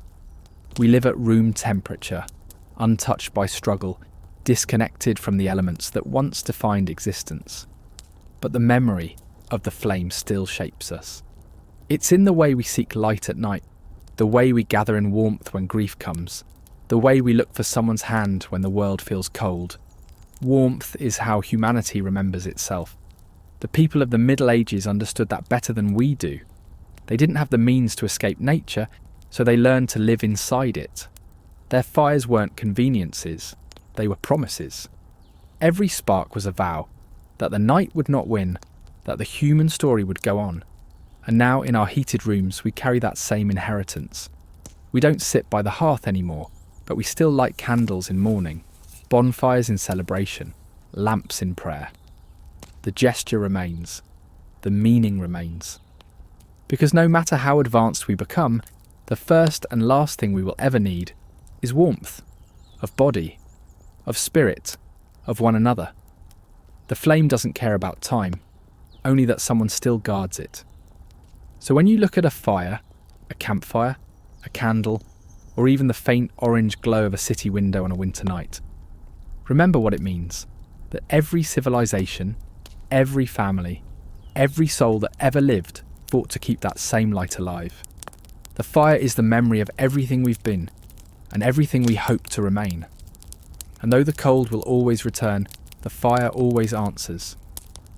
The story of fire didn't end at the hearth, it changed its voice. What once cracked and whispered in dark rooms began to roar behind brick and iron. The ember became a furnace, the hearth became a workshop. The glow that once shaped a family now shaped a continent. When we learned to cage fire, we stopped fearing it and started becoming it. At first, nothing looked different. A few larger kilns, taller chimneys, stronger bellows, but each change was a step away from the fragile living flame of the home, towards something heavier, steadier, industrial. The same instincts that taught a monk to bank members and a peasant to seal drafts now taught builders to feed air, trap heat, and hold it until stone itself began to sing.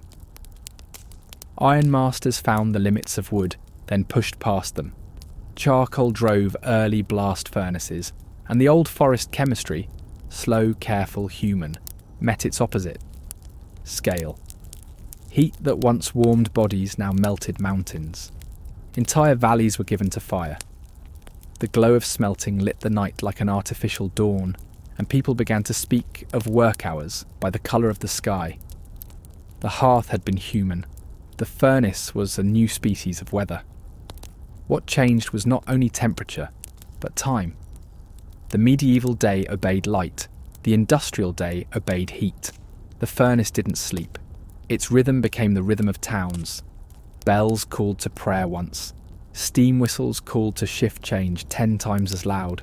The social geometry rearranged around brick stacks. Houses angled for soot. Laundry for wind. Children for cough. But the mind is thrilled by it. The same fascination that drew people to a winter fire drew crowds to foundries. To watch iron pour like sunlight in a liquid state. To see sand give way and shape a wheel or a cannon in a heartbeat. The miracle of transformation that a blacksmith held in his hands now happened by the ton. Coal became the new covenant. It was the forest compressed into geologic memory. Patience burned all at once. With it, the old economy of warmth broke open. You could live in a place with no trees and still have heat. You could build a city where winter would have killed one in a century, and you could drive heat into motion. Fire discovered its legs when we gave it steam. The steam engine turned warmth into work. It took what a hearth did for the body and made it move ships, pull oar, spin thread. Heat was no longer a condition. It was a currency that could be spent anywhere, in any season. A river of invisible pressure ran alongside every river of water, and nations built canals not only for boats, but for power. In that roar, people heard destiny. The engine's steady beat replaced the heartbeat of family rooms. Inventors spoke of taming the elements, and newspapers printed sermons to industry in the same language once reserved for miracles. When railways arrived, the locomotive was a chapel of flame. On wheels, a travelling furnace that made distance small. We had carried embers from house to house. Now we carry them from age to age. Not everyone believed. Some still kept the old rituals. Bread baked in village ovens. Candles lit in windows at dusk. The winter room arranged around a single stove. But the centre of heat had moved from people to systems. What mattered was no longer this fire, tended by these hands, but the vast collective blaze, humming behind walls and under streets. With mastery came price. Woodlands thinned, skies tinted brown, rivers ran warm with waste heat. Coal's gift, consistency, had a shadow, accumulation. Chimney sweeps no longer visited cottages. They clung to flues the heights of towers. Children who once fell asleep to the sound of a log splitting now dreamed to the grind of gears. Coughs replaced lullabies in certain neighbourhoods. The cold that had once threatened our bodies returned as a silence inside our rooms, because the more perfect heat became, the less it asked of us. Radiators did not need stories. Switches did not require patience. The exquisite intimacy between a person and their fire, the negotiation, the attention, loosened. We were warmer, yes. We were safer, yes. But the conversation was closed. Still, the old intelligence of warmth refused to vanish. Designers began to hide ancient tricks in modern buildings. Thick walls that absorb heat by day and yield it by night. Atriums that pull air like medieval smoke holes in reverse. South-facing glass for winter sun. Deep eaves for summer shade. In the north, the ghost of the longhouse returned as low, tight envelopes and communal spaces. In the mountains, the logic of stables under living rooms reappeared as thermal zoning. In cities, tiled stoves endured in corners, like quiet elders who knew more than they said. Engineers spoke new words. Convection, conductivity, radiant. For the same realities a peasant once felt by palm and cheek. The physics in our textbooks are the sagas of those rooms rewritten in numbers. Every modern comfort is a translation of an old survival trick, but a translation can lose poetry. That's why even after furnaces and boilers and grids, people still build fireplaces. They rarely need them. They want them, not for heat, for meaning. A home without a flame can be perfect and empty. A candle can make it human again. Industry did something else fire at home never could. It externalized consequence. If your hearth smoked, you coughed. If your plant smoked, a village downwind coughed. The hearth taught personal responsibility. The stack taught abstraction. It became easy to love warmth and ignore cost. Then came oil and gas. Flames summoned with a click, shipped from deserts and seabeds. Clean, fast, invisible. The line from ember to engine became a wire, a pipe, a contract.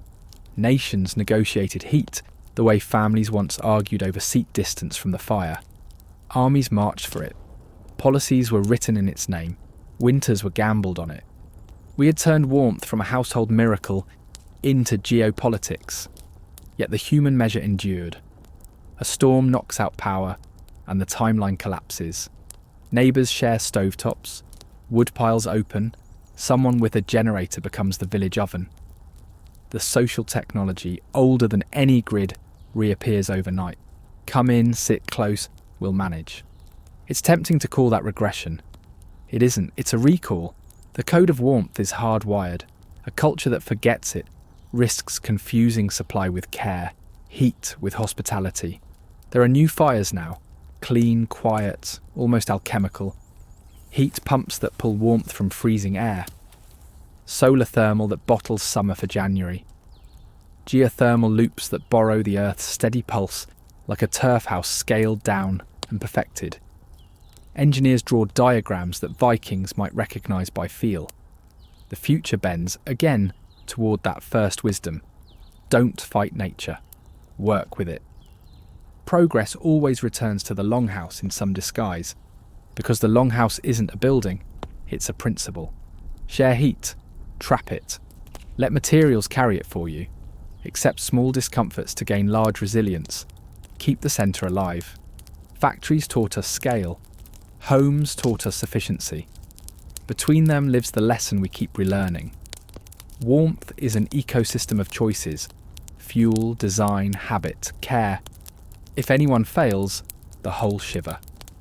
If they align, even brutal climates become livable without arrogance.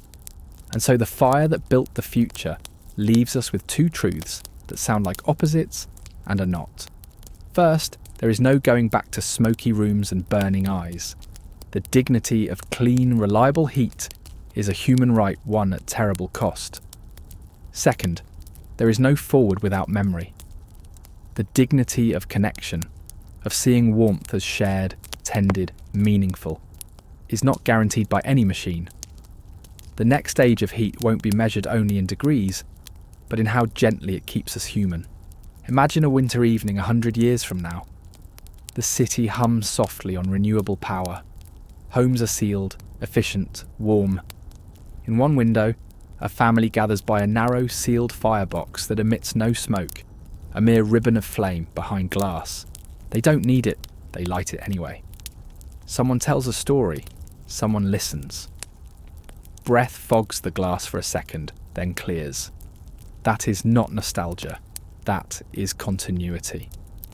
The ember that once glowed beneath ash in a Viking hall has survived every transformation we've put it through, not as carbon, but as culture.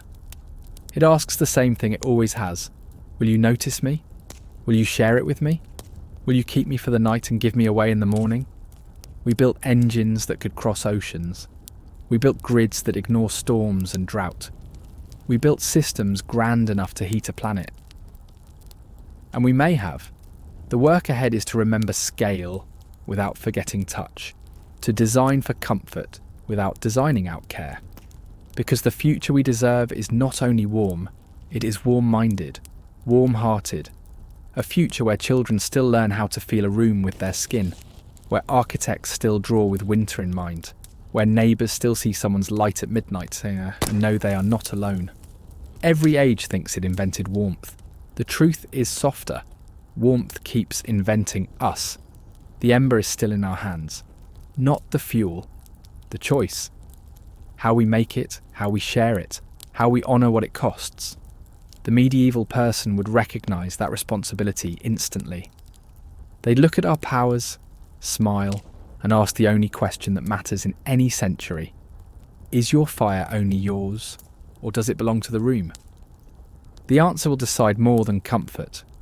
It will decide the shape of our winters, the tone of our cities, the feel of our evenings, the kind of people we become when the glass goes dark and the wind rises. And somewhere, as you read this, someone is banking a real fire. Slow, careful, quiet, the way it has always been done. Not to worship the past, but to respect the night.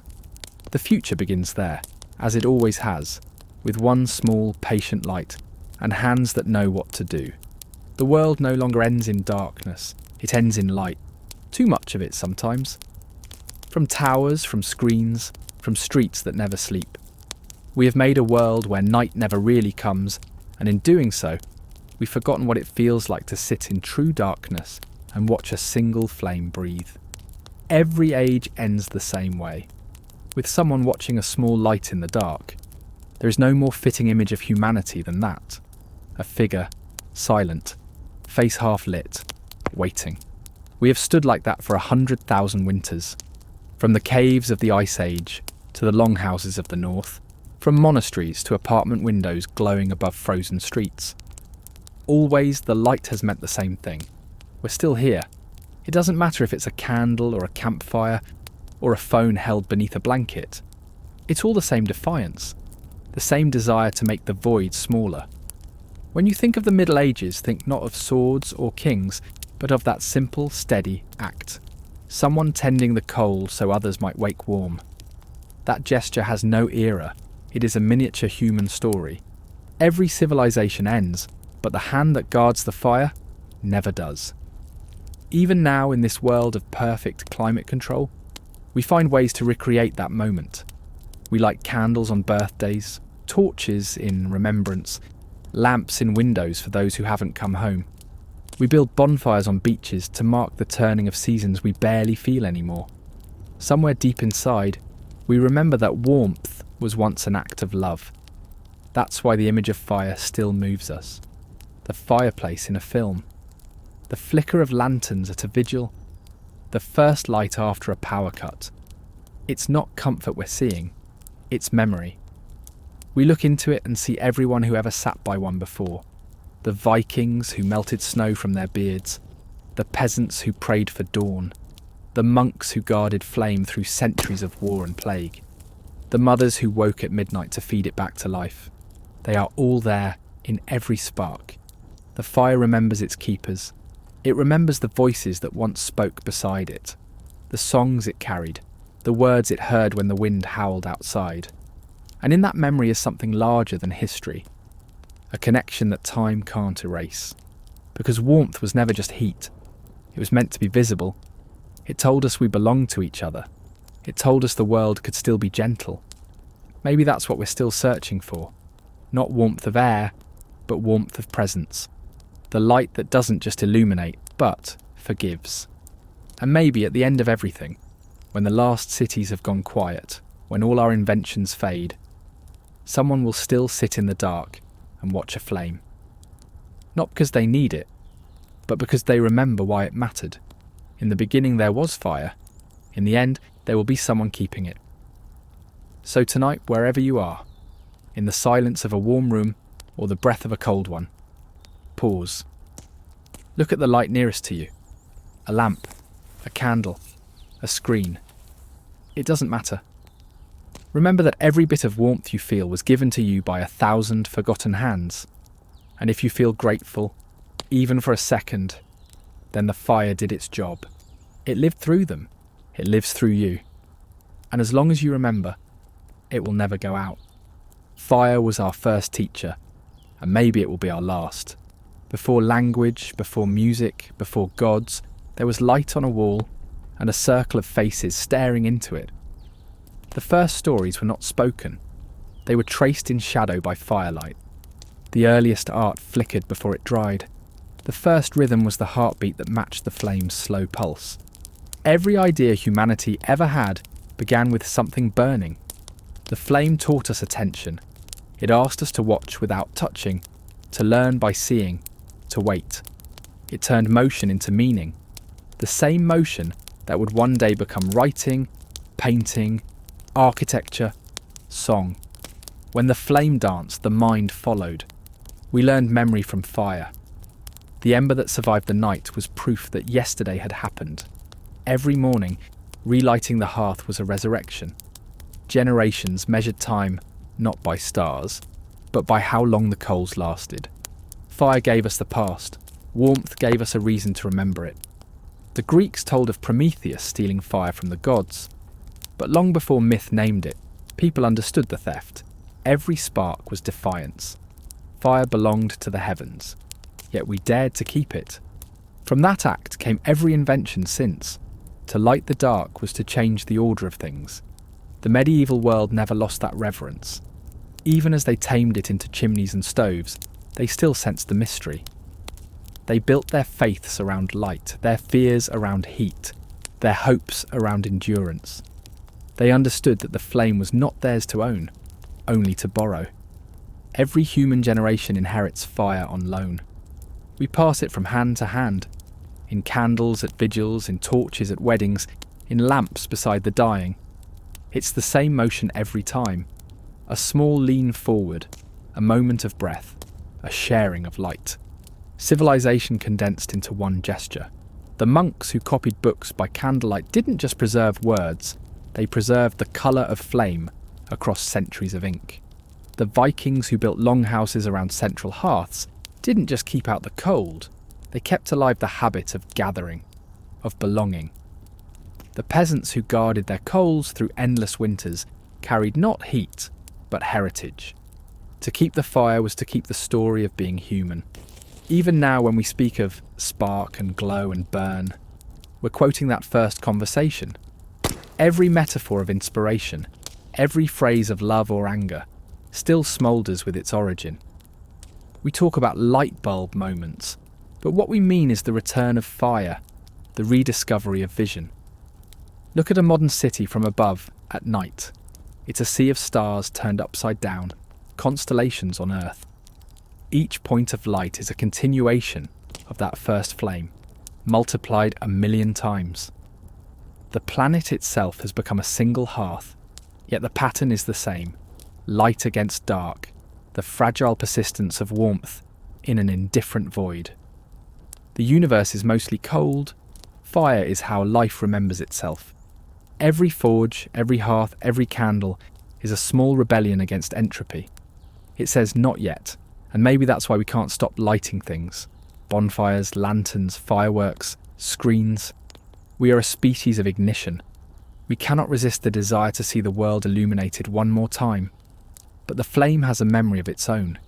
It carries every breath that ever fed it, every story told beside it, every face it ever illuminated. When we light a fire, we call those memories back. The heat on your skin is the same physics that warmed a Viking child, the same colour that lit a monk's page, the same radiance that glowed in a peasant's hut. All flames are one flame, divided by time. And when this age ends, when our towers cool and our circuits fall silent, someone will still find a way to make light. Maybe with wood, maybe with sun, maybe with something we can't yet name. They'll sit beside it, listen to its voice, and feel that old, impossible calm. Because the fire doesn't belong to history. History belongs to the fire. It shaped us, tested us, revealed us. It taught us to gather, to imagine, to endure. It told us that life was not given, it was tended. It told us that everything burns, but meaning can survive the ashes. When the last fire dies, the stories will remember its light. And so the flame continues, in glass and metal, in word and memory, in you. Every time you choose to be kind instead of cruel, to build instead of break, to share instead of hoard, you are doing what every ancestor did before you. You are keeping the fire. Let it burn quietly, let it warm, not scorch. Let it travel farther than you. And when you finally step away, may someone else see its glow and understand what it means. That the night is long, but never absolute. That warmth is fragile, but never alone. That we are temporary, but the flame is not. The last ember glows, small and perfect. Around it, the air cools. The night begins its slow return. Somewhere a door creaks, a breath sighs, and for a moment, nothing moves. This is how every story ends, not with applause, not with final words, but with the hush that follows, a fire being gently covered with ash. The warmth lingers, the light softens, and the world exhales. If you listen carefully, you can almost hear it, that soft crackle of everything we've ever been, the sound of work and hope and love surviving the dark. Every age has its fires, every life its winters, and every time we find a way to keep the flame. And if this story stayed with you tonight, if you could almost feel the warmth of those longhouses, the silence of the monasteries, the small light that still burns somewhere in the dark, then don't let that flame fade. Like the people who came before us, every time you share a story, you're tending a fire. Every time you listen, you're keeping it alive. And every time you remember, you're part of the same lineage of warmth that began 1,000 years ago. If you felt that connection tonight, give this video a like. It helps this fire reach others who might need it. Subscribe to Viking Times for more journeys into the forgotten corners of human endurance, where survival, faith and invention all meet in the glow of history. And before you go, tell us where you're watching from. Your city, your village, your country. Because every comment becomes another ember in this global hearth we've built together. No matter how far apart we are, we still gather around the same flame. The same hunger for light, for warmth, and for the stories that keep us human.